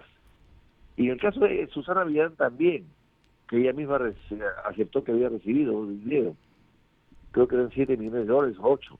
Así que yo creo que esos 2 casos pueden independizarse del tema de la información que pueda llegar desde Brasil. Ujú. Pero el resto de casos no. Están totalmente vinculados a lo que se dice en Brasil y a lo que se manda de Brasil y lo que se acepta que viene de Brasil. Doctor Víctor Andrés García Belaúnde, lamentablemente el país está sumido en corrupción, salpica por todo lado, gobiernos regionales, gobiernos municipales, el gobierno central, en diferentes lugares del país. ¿Qué hacer para que los jóvenes peruanos confíen en un país que pueda precisamente cambiar esta corrupción que tanto nos adolece, que nos hace daño? Bueno, tenemos que cambiar el gobierno, empezando, ¿no? Por allí. Empezar a cambiarlo de gobierno y poco a poco hacer una gran revolución del Estado, ¿no? El Estado hay que cambiarlo. El Estado fomenta la corrupción, no la castiga. La corrupción aumenta porque es casi impune, ¿no? Uh-huh. Entonces, al final, ser corrupto en el Perú no es tan malo, ¿no? Y no vas a la cárcel necesariamente, ¿no? Y es que no se puede normalizar la entonces, corrupción, como usted lo señala, no se puede normalizar la corrupción, no podemos estar contentos con corrupción. Obviamente se tiene que combatir corrupción. Bueno, pero lamentablemente hay como hay impunidad, eso fomenta la corrupción. Y desde el Estado se fomenta con una serie de normas y prohibiciones y requisitos para una serie de cosas que lo único que hace es aumentar la corrupción. Uno va a una ventanilla del Estado a hacer un trámite, se demoran tanto que uno tiene que decir, bueno, ¿y cómo es? Porque si no hay cómo es imposible. El Estado te coloca normas tan drásticas que hacen que tú no tengas posibilidad de cumplirlas. Uh-huh. Y ahí viene la corrupción. Y está a todo nivel. Y se ve en todas partes. Por ejemplo, le pongo el caso de las multas de tránsito, de las Sutran, creo que es la que pone las multas de tránsito, La ATU, estamos hablando de la ATU. ir en la vía de evitamiento de Lima Ujú. a 83 por hora, cuando marca 80, equivale a 2.000 soles de multa, Ujú. y el sueldo mínimo en el Perú es 1.000. ¿En qué país del mundo pasarse a un pequeño límite de velocidad, pequeño en el sentido de que pocos kilómetros más del límite, significa el doble de un sueldo mínimo vital en cualquier país del mundo? ¿En qué país del mundo hay eso? Acá en el Perú no existe. Con un agravante: no hay jueces de tránsito para reclamar o para discutir la multa. Entonces, ese tipo de cosas, a todo nivel, licencias, requisitos, brevetes, permisos, títulos, etcétera, etcétera, etcétera, eso, pasaportes, todo ese tipo de trámites que hace el peruano de a pie, está sujeto a tantos requisitos que incentiva la corrupción. O sea, el Estado fomenta la corrupción y no la castiga. De otro lado, doctor, Eso hay que cambiarlo. de otro lado, doctor Víctor Andrés García Belaúnde, ¿qué opinión tiene usted del gobierno de Dina Boluarte, la participación del hermano de Dina Boluarte y obviamente también, al parecer, esta protección que le está dando a Vladimir Cerrón Ronrón, que se escapa, que está inubicable en este momento? Bueno, es parte de un gobierno mediocre y cómplice, ¿no?, de la corrupción. Es un gobierno, bueno, nadie lo ha elegido, de transición, se respeta porque respetamos la Constitución, pero esta gente no se da cuenta que su presencia en el gobierno es nociva, que lejos de solucionar problemas, los está creando o aumentando. Ese es el problema. Si la señora Boluarte se abraza con su ministro, que le han sacado un audio que compromete su ética y su moral profesional, bueno, ya, entonces ¿qué cosa podemos esperar del gobierno? Nada. Además, el 30 de agosto, día de Santa Rosita Lima, en la procesión en Plaza de Armas, recibió del ministro un ramo de flores. Obviamente ahí se nota muy bien esa cercanía. Claro, y es un ministro pues que ha entrado con la espada desenvainada para algunas cosas, pero que habla y conversa con sus subalternos y se cuenta cosas, chismes o hechos o circunstancias que comparten como si fuesen amigos del alma, cuando hay de por medio una jerarquía, ¿no?, que hay que respetar y que distancie siempre a las personas para mejor cumplimiento de su deber. Y ya es muy tarde para adelantar elecciones, ¿no? Se tiene que respetar la Constitución y Dina tiene que acabar su mandato en el 2026. Yo creo que nunca es tarde, pero acá tenemos un Congreso, pues, mire, las próximas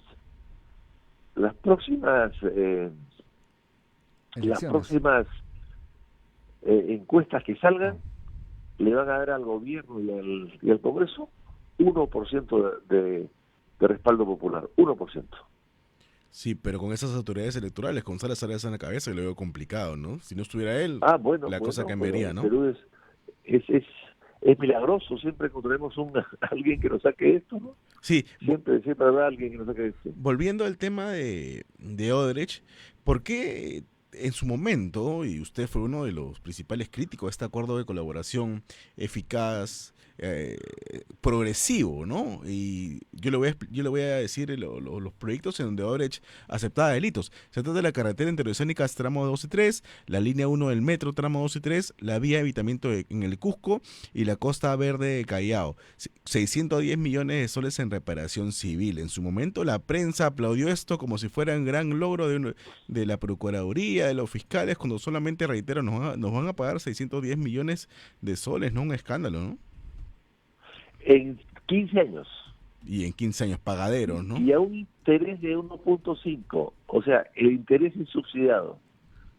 La SUNAT no te cobra 1.5 para pagar tardíamente sus impuestos. Y no conocemos este acuerdo, ¿no? No se sabe, no se Y no se lo ha publicado. conocemos. Y falta el tema del gas. Falta el tema del gas, que es una cosa muy grave, que es un sobreprecio absurdo, que no se ha hecho porque falló el financiamiento de Odebrecht. No falló el Perú, falló Odebrecht. Y ahí está con inversiones de 1.000 millones, pero con juicios por 2.000 y pico que hay que pagar. Pero hemos perdido, ¿no? 2.000 millones que hay que pagar. En arbitraje internacional hemos perdido este caso, ¿no? Así es. No sé si lo hemos perdido, pero vamos a pagarlo de todas maneras, estoy seguro. Pero Odebrecht no tenía la espalda financiera para llevar a cabo ese proyecto. ¿Por qué tendríamos que seguir adelante nosotros? Así es. ¿Por qué? Porque las cosas se hicieron mal. Por eso. Y porque además hay otra cosa, tan mal se han hecho, tanta complicidad ha tenido el Estado, y el gobierno de Vizcarra es también parte del culpable en esto, porque también hizo una serie de negocios negociados. Hay que recordar que Vizcarra era parte del Club de Construcción, su empresa. Claro, Así que sí. esta protección del Estado ha sido fatal. Pero en el caso del gasoducto, fallaron ellos efectivamente porque no lograron el cierre financiero. Pero dentro de las cláusulas hay una que dice que los tubos los cuida el Perú. O sea, son de ellos. Pero los tenemos cuida que el Perú. mantener nosotros. Y tenemos que mantener nosotros, y hemos gastado ya 40 millones de dólares anuales. Hemos gastado ya más de 200 millones de dólares en cuidar los tubos, que son de ellos, no son nuestros. Hasta que se vendan, alguien los quiera comprar. Pero esas tuberías Claro, ya están son tubos tan inservibles. grandes y Ya una son- medida tan especial que nadie lo va a comprar. Así es, esas tuberías ya son inservibles, realmente deben estar ahí totalmente deterioradas. No creo que el Estado haya realmente cubierto, las haya cuidado, en todo caso las haya mantenido de una manera adecuada, ¿no? Es una empresa colombiana en la que tiene la concesión del cuidado, y se supone que los están cuidando para que no se deterioren, ¿no? Es decir, para eso se paga. ¿Usted cree que con esa noticia de que no se va a poder utilizar las pruebas obtenidas en Brasil contra Barata, se van a caer algunos casos lavajato en el Perú? Yo creo que sí. Insisto, no es mi especialidad. No puedo asegurar Pero el nada. sentido común nos dice que sí, Pero ¿no? el sentido común me dice que, y los especialistas que han escuchado dicen de que al no aceptar esas pruebas en Brasil, acá no se pueden usar. Y además están prohibidos que se puedan usar fuera de Brasil. Sí. Entonces, si es así, pues el caso se va a caer, ¿no? Acá hemos tenido, doctor Víctor Andrés García Belaunde, a Fiorella Molinelli, que recientemente ha formado su partido Fuerza Moderna. Ella señaló que Cusco necesita ese aeropuerto de Chinchero. ¿Usted cree que eso es así o simplemente fue todo parte de un negociado? Uno fue parte de un negociado, nosotros lo dijimos en su momento, ¿no? Sí, por eso le pregunto, sí. Hay que recordar que yo creo que el Cusco sí necesita un aeropuerto mejor que el que tiene, pero el que tiene sigue funcionando perfectamente bien y podría funcionar por un tiempo más, y ahora quieren usarlo para viviendas, qué sé yo, quieren hacer un comercio ahí, quieren usar un aeropuerto que cuesta mucho construir, quieren destruirlo para hacer ahí viviendas en centros comerciales, lo cual me parecería un error. Yo lo dejaría como un aeropuerto siempre auxiliar. Todas las ciudades necesitan aeropuertos auxiliares, pero en fin. Pero en el caso de Chincheros, le puedo decir lo siguiente, Sí, dígame. que la señora Molinelli fue la que firmó la adenda La venda, sí. que le dio validez a un contrato caduco. Eso es lo que no se dice. El contrato ya estaba caduco porque Kunturhuasi no, igual que Porque el Odebrecht, gasoducto, ¿no? no logró el cierre financiero porque no consiguió dinero para hacer el aeropuerto, porque era una empresa con poco capital peruana y además vinculada a una empresa argentina con muchos problemas en Argentina. Entonces no logró tener el financiamiento que requería para hacer el aeropuerto. Estaba caduco el contrato. Y entonces lo que hizo el señor Vizcarra, que no quiso firmarlo, sino que le pidió a su viceministra que lo firme, la señora Molinelli, se cambió las condiciones del contrato. Originalmente, Kunturhuasi se ponía el 80% de la plata y el 20% del Estado. Porque era una asociación Para una público-privada, ¿no? explotación de 30 años. Porque era una asociación Sí. pública-privada al principio. Así es. Ujú. Luego, como no logran ellos el 80% de dinero para hacer la obra, Porque no lo tenían, ¿no? porque no la tenían, no la consiguen, ese contrato entró en caducidad. Ya. Ya no valía el contrato. Había que someter a un nuevo contrato, una nueva licitación, o llamar al segundo que lo cumpla, porque el segundo sí lo podía cumplir, el que se dio un segundo. Y Y se variaron, ofreció ¿no? menos. El ejecutivo ahora Entonces, ¿qué pasó? Ejecutivo, sí. A la hora que el contrato del señor Vizcarra y del señor Kuczynski, que eran amigos del Kunturwasi, que Kunturwasi había entregado $250,000 a la campaña de Kuczynski, y cuyo tesorero y cuyo jefe era Vizcarra, cuando se firma la adenda, se rehabilita el contrato, se pone en vigencia el contrato, pero esa adenda era al revés, era una adenda donde el Estado ponía el 80% y el privado 20%, o sea, al revés. Claro, ya se O sea, antes era sí. 80 Kunturwasi y 20 el Estado, ahora iba a ser al revés. 80 el Estado y 20 Kunturwasi. Prácticamente ya era una empresa pública, ¿no? Digamos un proyecto público. Exactamente, y todo igual. Y todo igual, los mismos plazos de mantenimiento, de concesión, todo igual. Y el 20% Kunturwasi lo ponía al final, no al principio. O sea, casi para arreglar pues el parqueo del aeropuerto, qué sé yo, las luces y los jardines. Era al final. Eso lo hizo la Molinelli. Sí. Y debido a eso, luego viene el escándalo, que ya venía el escándalo de antes, por supuesto, pero viene el escándalo, y en el escándalo, el gobierno decide anular el contrato. Pero sí, entonces lo que ha hecho ellos, señores Kunturwasi, se van al CIADE Y nos ganan y también. logran una sentencia a favor. Claro, porque el CIADE dice, señores, si el Estado renovó, aceptó, revalidó, puso en vigencia el contrato, ¿por qué ustedes lo anulan después? Y les clavan $91 millones de indemnización. O sea, el gran negocio de Kunturwasi es el contrato y no ha hecho nada. No ha puesto un centavo y se va a llevar a su bolsillo $91 millones de dólares. ¿Quién es el culpable? Que los firmantes de la adenda, ¿no? Vizcarra y Molinelli.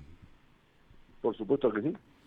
8:28 de la mañana estamos en Altavoz en Vital 91.1 FM. Doctor Víctor Andrés García Belaúnde, ¿cuál es el futuro de Acción Popular? Recientemente hubo una reunión de militantes. ¿A qué acuerdos han llegado? Bueno, ha habido un plenario el sábado pasado y se ha llegado a unos acuerdos, a unos cambios en el estatuto, pero básicamente el principal acuerdo se ha fijado cómo se van a elegir a los candidatos, si va a ser como ha sido hasta hace poco, un militante, un voto, o si a partir de ahora, o para esta elección futura, va a ser la elección de todas las bases de delegados que vienen a un congreso y que en el congreso van a votar por la plancha presidencial, etcétera, ¿no? Eso es lo que se ha acordado. Se ha acordado que va a ser elección interna a través de delegados según Congreso y se va a cambiar el sistema anterior que era un militante, un voto. ¿Y usted, cuál es su futuro político? ¿Va a postular obviamente para el Senado? ¿Es posible que postule para el Senado? ¿Qué es en todo caso, cuál sería su principal propuesta de ser así? Mire, yo primero tengo que decidir postular y después le puedo decir qué cosa propongo, ¿no? Ok, perfecto. Como el viejo refrán chino que dice, nunca pienses cruzar el puente si primero no has llegado a él. Así que yo voy a esperar primero que vengan las elecciones, la convocatoria, y ahí pensaré si voy a cruzar el puente y tendré que llegar primero a él para poder saber si voy a cruzar o no. ¿Hay algunos nombres ya para una posible plancha presidencial? ¿Algunos nombres ya voceados en el partido? Bueno, hay una serie de gente que quiere participar, ¿no? Pero claro, no es un poco prematuro. No hay nada fijo, ¿no? Hay algunas ideas, algunos pensamientos, algunos pronunciamientos, pero no hay nada concreto. ¿Y cómo Todavía es un poco revertir prematuro. y cómo revertir esa mala imagen que tiene Acción Popular respecto a la participación de, entre comillas, los congresistas denominados niños? Mire, qué buena pregunta usted me hace. Yo que viajo por todo el Perú constantemente, le puedo decir que el tema de los niños, que yo pienso y usted piensa y nosotros pensamos que puede haberles hecho daño al partido, no es una cosa generalizada. O sea, el Perú, la gente no está siguiendo el quehacer de la política constantemente y permanentemente. Ujú. O sea, hay gente que no conoce el tema de los niños, gran parte de la gente. Ujú. La gente que está interesada en la política y que sigue la noticia política, sí, conoce perfectamente bien el tema, pero la gran masa no, vive preocupada en otros temas. Ujú. Y entonces yo no he notado, en los viajes que hago, que haga que el pueblo recrimine a Acción Popular por eso. No lo he notado, más bien he notado mucha recepción, buena recepción. Claro, eso no significa que no sea algo grave, por supuesto, ¿no? Eso no significa que finalmente sí nos afecte. Sí, algo afecta, pero yo creo que mínimamente. Y en todo caso, la gente que sabe y conoce el tema bien, sabe pues que también han sido expulsados casi todos, y los que no han sido expulsados están en trámite de serlo, ¿no? Bien, doctor, muchísimas gracias por estar en Altavoz en Vital FM. Muchas gracias por su Gracias participación. a ustedes. Bien, muchísimas gracias. Vamos a hacer una breve pausa. Volvemos con una entrevista con Carlos Adriansen. Regresamos en breve.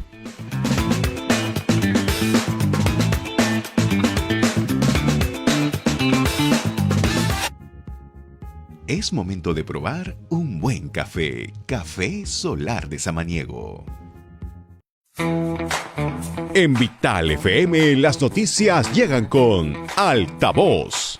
Infórmate de todo lo que necesitas saber sobre actualidad, política, economía y mucho más. Altavoz, de lunes a viernes a las 7 de la mañana por Vital FM y también por nuestra plataforma multimedia.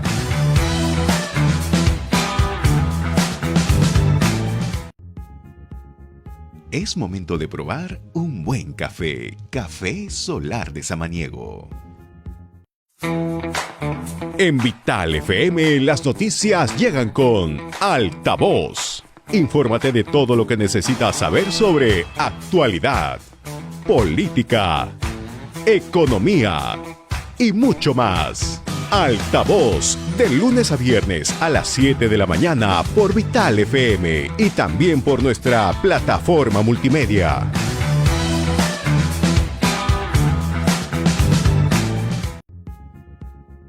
Es momento de probar un buen café. Café Solar de Samaniego. En Vital FM las noticias llegan con Altavoz.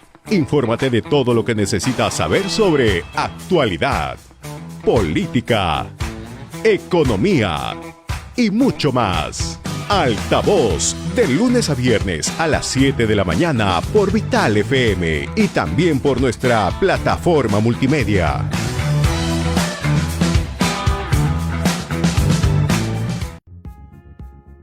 Es momento de probar un buen café. Café Solar de Samaniego.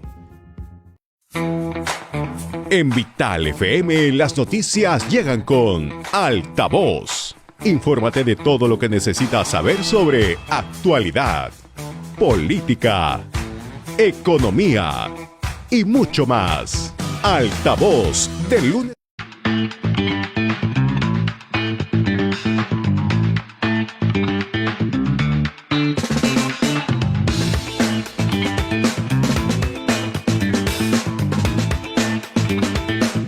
Y 35 de la mañana estamos de vuelta aquí en Altavoz en Vital FM. Ya estamos aquí con nuestro invitado, el economista Carlos Adriansen, decano de la Facultad de Economía de la UPC. Muy buenos días, doctor. Bienvenido a Altavoz en Vital. Muy buenos días, encantado de estar con ustedes.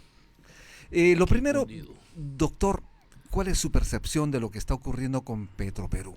Como sabemos, hay un comunicado nuevamente de quienes están manejando en este caso la petrolera estatal. Obviamente no hay una respuesta efectiva por parte del gobierno respecto a qué hacer con la empresa. A ver, cualquier amiguito mío de izquierda se estará en ese momento muriendo de risa. Estamos hablando de Petroperú y estamos hablando muy mal. Cuando uno habla de una empresa estatal o de cualquier proyecto, uno debe analizar costos y beneficios. Y para los gobernantes de un país con fuerte debilidad institucional, los beneficios que da una empresa que administra penosamente combustibles, que da mucho empleo a los amiguitos, que da consultorías, que da reestructuraciones no santas, y nadie dice nada, pues tiene beneficios mucho mayores que sus costos. Entonces, a ellos no les interesa la cifra de las que vamos a hablar, porque los beneficios políticos para un régimen que quiere tener poder, oprimir, es mucho mayor. Por eso existen las empresas públicas. Y además las empresas públicas nunca quiebran, porque siempre los contribuyentes estamos ahí para seguir alimentando a los monstruos, y digamos, ¿no? ellos tienen beneficios y los costos los pagan otros. ¿Qué crees que van a cerrar Petroperú? Fujimori no cerró Petroperú. Hagamos historia. Mira, Y lo pudo hacer. el Perú fue tremendamente pobre. En el periodo 68, principio de los 90, el Perú se volvió africano. Y el gran lugar común de la mala asignación de recursos de ese periodo fueron las empresas públicas. Las empresas públicas nunca fueron cerradas, murieron por inanición, por quiebra de la economía, pero se mantuvieron ahí vivas en su máximo exponente, Petroperú, también conocido como Petropeor. Petroperú se mantuvo caleta hasta que Humala con Castilla le volvió a dar aire para hacer lo que ha generado, señor televidente del altavoz, una empresa monstruosa hoy día. Los ingresos corrientes que publica el Banco Central para Petroperú entre el 2013 y el año pasado son cerca de 60.000 millones de dólares. Recursos del Estado se han asignado para que estos burócratas generen esa enorme cantidad de plata entre licencias monopólicas, patrimonio estatal, regulaciones dirigidas. Todo eso ha hecho que esos 60.000 no se asignen vía empresas privadas o manejo estatal hacia la educación, hacia la salud. Y además nos ponemos a discutir si tiene una brecha de 6.000 millones de dólares. Nadie sabe de qué tamaño es su patrimonio, tampoco nadie sabe de qué tamaño es su deuda. Pero entiendan, Petroperú tiene para rato, porque sus beneficios para los políticos en esta parte del mundo, en Latinoamérica, opresores, dan mucho más beneficios que costos. No les interesa la pobreza que genera Petroperú, asignar los recursos que consume Petroperú, no asignarlos a educación, no asignarlos a salud. Esto les preocupa. Sí, inyectando dinero, ven nada que más. el directorio es capaz de decir, es inmoral hacer esto. Pero a su vez pide la reestructuración pues, que va a costar, vamos, ¿no? sus patas estarían en su casa, digamos. Vamos a decir, pues, Tony Stark es muy famoso. Oliver, no tanto. Vamos a hacer algo claro. Sí. Manejan la empresa pésimamente. Una empresa petrolera decorosa, con alguna pretensión, te hace un margen de 15-20%. Eso implica unos 15.000 millones de dólares entre impuestos y transferencia de capital por ingresos del sector público. No, eso cuenta. A nadie le interesa lo que cuesta Petroperú. La gente se muere de risa de verme hablar. Ahí se habla de los costos. Los que deciden, los que quieren poder, necesitan Petroperú para oprimir. Le das chamba a la querida, le das chamba al amiguito, manejas los precios, haces operaciones que de repente fondean a más de uno. No, Petroperú debería ser ante todo auditada y ordenadamente liquidada. Aquí en este espacio Liquidada. estuvo César Gutiérrez, expresidente de Petroperú. Un gran defensor de Petroperú. Él ha señalado lo siguiente, que Yo el me peleaba, gobierno... perdóname, en este set con César Gutiérrez. Ajá. Y decía que Petroperú sí iba a ser una gran cosa. Gran papelón de César, ¿eh?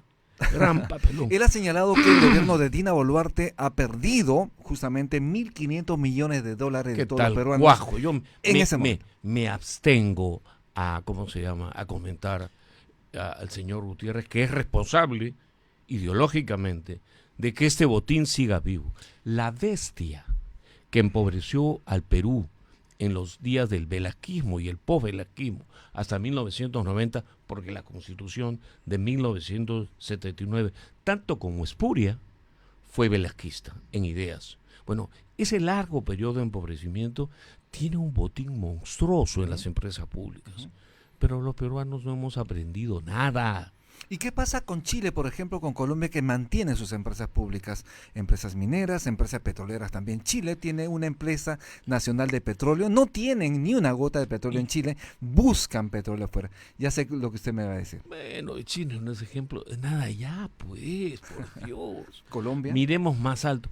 Otro Estados país, esta Unidos, es una región perdedora. Estados Unidos. los Emiratos Árabes a ver, Unidos. un segundo. Vamos. ¿Estados Unidos tiene empresa petrolera? Por Dios, estás consumiendo. Participación No del Estado. regala plata a las empresas. Eso es mercantilismo. Así es. ¿Y qué voy a decir del régimen socialista de Qatar y los Emiratos Árabes? Y yo sé, esos señores toman los recursos naturales y como son poquitos, alcanza. Y además son institucionalmente más predecibles que nosotros. Entendamos, América Latina ha transitado hacia un mundo de prostitución institucional hoy día. Si tú quieres comparar los indicadores de cumplimiento de la ley, de corrupción burocrática, de eficacia estatal, entre países latinoamericanos como el Perú y Zambia o Uganda, te vas a encontrar que somos cachete con cachete. Entonces, por amor de Dios, entendamos, el mal es mucho mayor. Petroperú es una opción política fuerte. Aquí el peso del señor Arista, el padre del Cano, el peso del señor Arista para oponerse a una empresa que ha vendido 60.000 millones de dólares en 2015, y mientras estamos discutiendo una brechita de 6.500 millones de dólares, muy buenos periodistas destacan cuántos colegios de alto rendimiento, cuántos hospitales que van a salvar la vida de los hermanos, de los hijos, de los padres, de quienes me están escuchando. Central, por ejemplo. Y ese es el asunto. El asunto es que el pueblo no cuenta. Que Petroperú puede ni siquiera terminar produciendo ese petróleo aguado, ni siquiera, yo los invito a todos a revisar la página de internet de Verónica Mendoza, quien se queja amargamente del daño ecológico de Petroperú. Es un escándalo que nos endeude, que desperdicie los recursos que le damos y que dañe el medio ambiente y que toda la izquierda lo quiera solo para oprimir. Porque desde Petroperú se tiene poder. Yo conversaba con Carlos Paredes, es presidente de Petroperú, me decía que ha bajado la participación en el mercado de Petroperú, que ahora solamente estamos en el 20% y no ha afectado esto en desabastecimiento. Podría estar en 0% y no pasaría nada, ¿no? Yo tengo una gran opinión de Guayo Paredes, pero fue presidente y el cadáver sigue muriendo. Me limito a eso. Él se defenderá, no lo dejaron, él trató. ¿Es parte del problema, entonces? Claro que sí. Petroperú debe ser ordenadamente liquidado. Y eso le guste a quien le guste porque le está robando al pueblo. Entonces porque Petroperú no debería no tener pérdidas.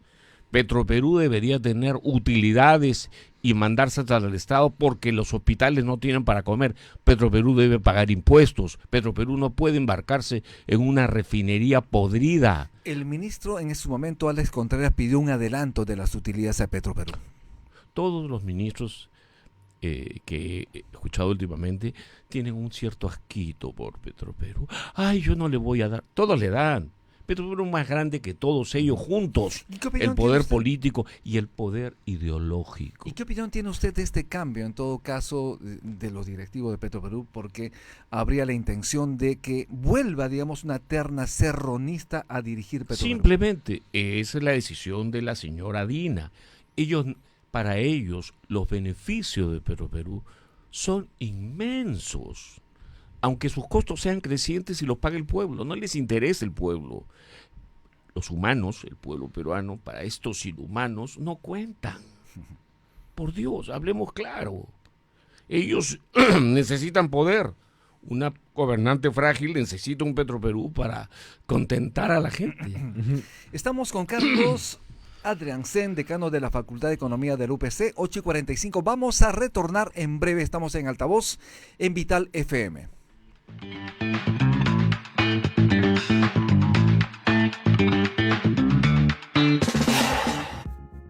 Es momento de probar un buen café. Café Solar de Samaniego.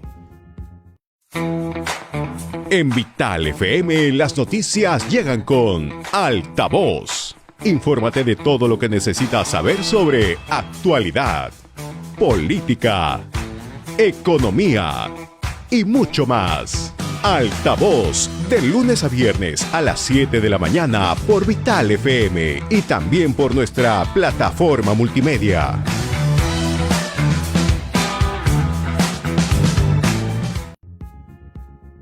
Es momento de probar un buen café. Café Solar de Samaniego.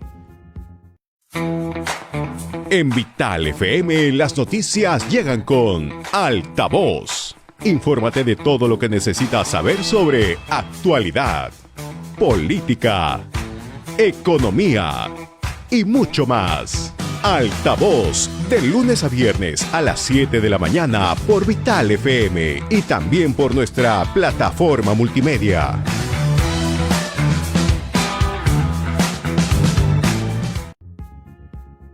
Es momento de probar un buen café. Café Solar de Samaniego. En Vital FM las noticias llegan con Altavoz. Infórmate de todo lo que necesitas saber sobre actualidad, política, economía y mucho más. Altavoz, de lunes a viernes a las 7 de la mañana por Vital FM y también por nuestra plataforma.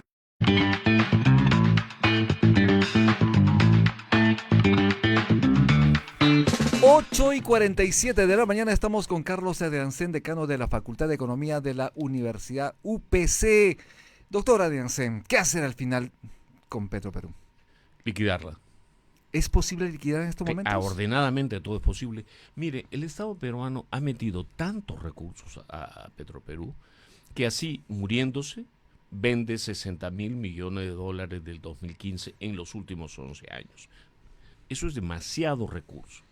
Obviamente hay una deuda. La deuda se tiene que pasar por el debido concurso para ver cómo se paga de acuerdo a la ley, los derechos laborales de los trabajadores, pero al mismo tiempo hay piscinas olímpicas, bulines en el norte, clubes de verano, hay mucho activo. Doctora, que se puede realizar. Déjame explicar. Y el resto, entender que César Gutiérrez, que Guayo Pared no tienen razón. Las empresas públicas en esta parte del mundo, con la institucionalidad que tenemos, son bulines. Dicen algunos que Petroperú es la empresa más grande del Perú. Yo no la llamaría empresa por su mala asignación de recursos. Es un ente enorme al que hay que desmantelar, y al peruano de a pie que si le preguntas ¿qué está diciendo este señor? ¿Quiere cerrar nuestra Petroperú? Sí, señor, Petroperú es una empresa estratégica para los políticos. Al pueblo le da gasolina cara y chamba para los amiguitos. Usted tiene empresas privadas proveyendo combustibles en el Perú e Indecopi y los demás reguladores le van a caer encima. No me extrañaría que tengamos una gasolina y un petróleo mucho más barato. Dicho sea de paso, cualquier empresa está importando su petróleo. La gasolina que usted tiene, cara o barata, es reflejo de impuestos y también de los afanes de levantar recursos de ustedes de Petroperú. ¿Qué respondería usted a quienes le dicen que usted es irresponsable con sus comentarios porque usted señala la liquidación cuando hay bonistas en el extranjero que han apostado con su dinero, digamos 3.000 millones de dólares con su dinero para poder levantar a la empresa? Yo no soy simpático. Yo soy en ese sentido un hombre de negocios. Me preocupa si se liquida, poco ¿qué pasa con los bonistas opinión. en todo caso? Se respeta la ley. Los bonistas tienen toda la responsabilidad de haber comprado esos bonos. Como los bonos de deuda agraria del Perú, no se pagan y nadie se molesta. Los bonistas de Petroperú ¿saben lo que se metían? Deben haber asumido su riesgo y seguramente podemos caer en el tema del perro muerto, los bonistas que han apostado por el país. Eso simplemente es un comentario deplorable.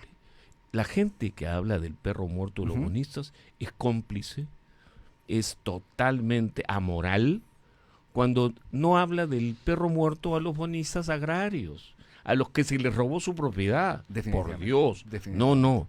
Yo no hablo de quebrar el orden jurídico. Cuando yo compro un bono, soy responsable de la rentabilidad del bono. Los peruanos no tienen por qué mantener un bulín. Pero los bonos de Petroperú ya son considerados basura, ¿no? No, a ver. Si yo tuviera mucha plata, compraría bonos griegos. Porque tarde o temprano Grecia se va a recuperar. Y Petroperú, y sobre todo, para que el Perú se recupere y deje de ser este hervidero político, usted no puede gastar tantos recursos en un bulín político. ¿Qué es lo que es Petroperú? Entonces ellos se sentirán ofensivos. Me podrán decir feo, soy feo. Irresponsable, no soy responsable. Y en el caso, por Todo ejemplo, lo que digo lo puedo probar. Tenemos una información de último A ver. minuto. Ministro de Rómulo Mucho sobre directorio de Petroperú. No habrá cambio. Se mantiene Oliver Stark, no Tony Stark, el primo. Se mantiene a la cabeza de director de Petroperú. Pero Perú tiene para rato, porque políticamente da mucho Ujú. y económicamente lo paga el pueblo. Yo por eso no entro en dudas. Petroperú debe ser liquidada ordenadamente, respetando la ley. Pero dejemos de cargar al pueblo peruano asignando recursos que se pueden asignar mucho más inteligentemente y dejando de tener esta deuda y esta brecha. Todo esto, no hay nada que un buen financista no pueda reestructurar. Y a los señores del directorio, a ver televisión a su casa. Sus colegas y principalmente también el director de Petroperú apuesta por una reestructuración que implicaría contratar a una empresa internacional para que arreglen las cosas. Y la reestructuración de Guayo, y la reestructuración de Gutiérrez, y las enésimas, todos son negocios privados. No, pues, ya dejemos de hablar como angelitos. Dejemos ya de reestructurar algo que no tiene sentido, que ha sido muy mal reestructurado, que ha sido abandonado, que se defienda a los autores de estos crímenes al Perú, pero sí creo que es aconsejable y no es irresponsable. Lo irresponsable es reestructurar esto y mantener ese directorio. ¿Qué le Pero, respondería? obviamente, cuando le quitas plata a alguien o le dices, oye, no le sigan regalando, te van a decir enano feo, irresponsable. Por favor, yo me siento con cualquiera y vemos las cifras. Dan vergüenza. Sí, definitivamente. Mira, ¿Qué va a toda pasar? la inversión, todo el gasto de capital de Perú en estos últimos 11 años que reactivó Castilla, se ha ido a la refinería. Y el resto de Perú no debe tener ni focos. ¿Qué va a pasar con el riesgo país? Porque obviamente la situación de los bonistas obviamente se complicaría. A ver, todo lo ¿Nos contrario. afectaría o no nos afectaría? Por supuesto que si un Definitivamente. país se maneja seriamente, su riesgo país mejora. Si sigue manteniendo a estos bonistas y a estos negocios privados, ¿tú crees que se va a mejorar el riesgo país? Por Dios, te están engañando. Ujú. Cuando un país tiene brújula, el riesgo país se reduce. Brújula en la dirección correcta. No brújula en la dirección que sí tenemos brújula, que es hacia la izquierda. Porque lo que ha pasado acá fue el inicio de esta comparación. Tuvimos una fuente enorme de desgracia. Las empresas públicas en el periodo 1968, digamos 1990. Luego se desinflan, se ordena, se reperfila su deuda y ahora con Humala, porque no hay que echarle la culpa al señor Casillas, Humala, el patrón, comienza el tránsito hacia la izquierda. Y la izquierda requiere una empresa pública grande para abusar. Así que no me hablen de responsabilidad, que sinvergüenzas. 8:54 de la mañana, estamos en Altavoz en Vital 91.1 FM. Doctor Adriansen, ¿qué le diría usted al ministro Rómulo Mucho si lo tuviera al frente? ¿Qué le diría usted a la presidenta Dina Boluarte si la tuviera al frente respecto a la petrolera estatal? El señor Mucho, igual que el señor Arista, son parte del equipo de la presidenta. La presidenta es una señora muy simpática, con sus canciones de toda moda y todo eso. Señora presidenta, usted puede hacer lo mismo que Fujimori, usted puede hacer lo mismo que Toledo, o puede hacer todos los que han gobernado en los últimos años y han mantenido este botín que genera hambre. Pero yo apelo a su espíritu provinciano. La gente no tiene postas, no tiene hospitales, recibe una gasolina carísima por mantener Petroperú. liquídela, doña Dina. Encantado. Es fácil liquidar una empresa, mantenerla y reflotarla es mucho más difícil, sobre todo Y más cuando costoso, ¿no? tiene muy poco capital humano, mucha deuda y es inviable. Incluso para un país que ya no puede seguir postergando a sus sectores más pobres, dejándolos sin hospitales, sin comisarías, sin colegios, sin universidades, para mantener este botín de blanquitos. Porque todos los que llegan a Petroperú terminan siendo blanquitos de la cantidad de plata que tienen. Ustedes saben, en el Perú el blanqueo es una cuestión monetaria. Así es. Bien, gracias por participar en el programa. Sus palabras finales para despedirse de la audiencia. Bueno, espero que estas expresiones sirvan para reflexionar. No tenemos una base institucional para tener una empresa pública. Haríamos mal en copiar naciones perdedoras como Colombia y como Chile, incluso Chile hoy día. Es importante que los recursos que hoy día malgastamos en Perú se reasignan al servicio del pueblo. A propósito, la mayor parte de la gasolina que usted consume no proviene del petróleo aguado de la selva peruana, que dicho sea de paso, se produce con un enorme daño ecológico, como decimos Verónica y yo. Definitivamente, se importa el petróleo porque estamos utilizando los daños importado. ecológicos Además, que genera la gestión de Perú son inagotables, sí. no se cuantifican y no se notan, señor televidente, porque el Perú es un pulmón del planeta. Producimos tan poco, estamos tan atrasados que no se notan los desmadres de Petroperú. Por favor, cerremos esto de una vez. Bien, muchísimas gracias, doctor Carlos Adriancén, por estar aquí Muchas en Altavoz gracias. en Vital FM. Muchísimas gracias. Bien, muchísimas gracias. Estuvimos con Carlos Adriancén, economista, decano de la Facultad de Economía de la UPC. Hoy hemos tenido un programa muy variado. Hemos estado con Francisco Pantigoso, director de la Maestría en Tributación de UPC también. Estuvimos con el doctor Víctor Andrés García Belaúnde, es congresista de Acción Popular, y también con Carlos Adriancén. Gracias. Nos vemos el día de mañana. Tenemos un programa importantísimo, Aarón. Sí, hasta mañana. Muchas gracias. Bien, muchísimas gracias.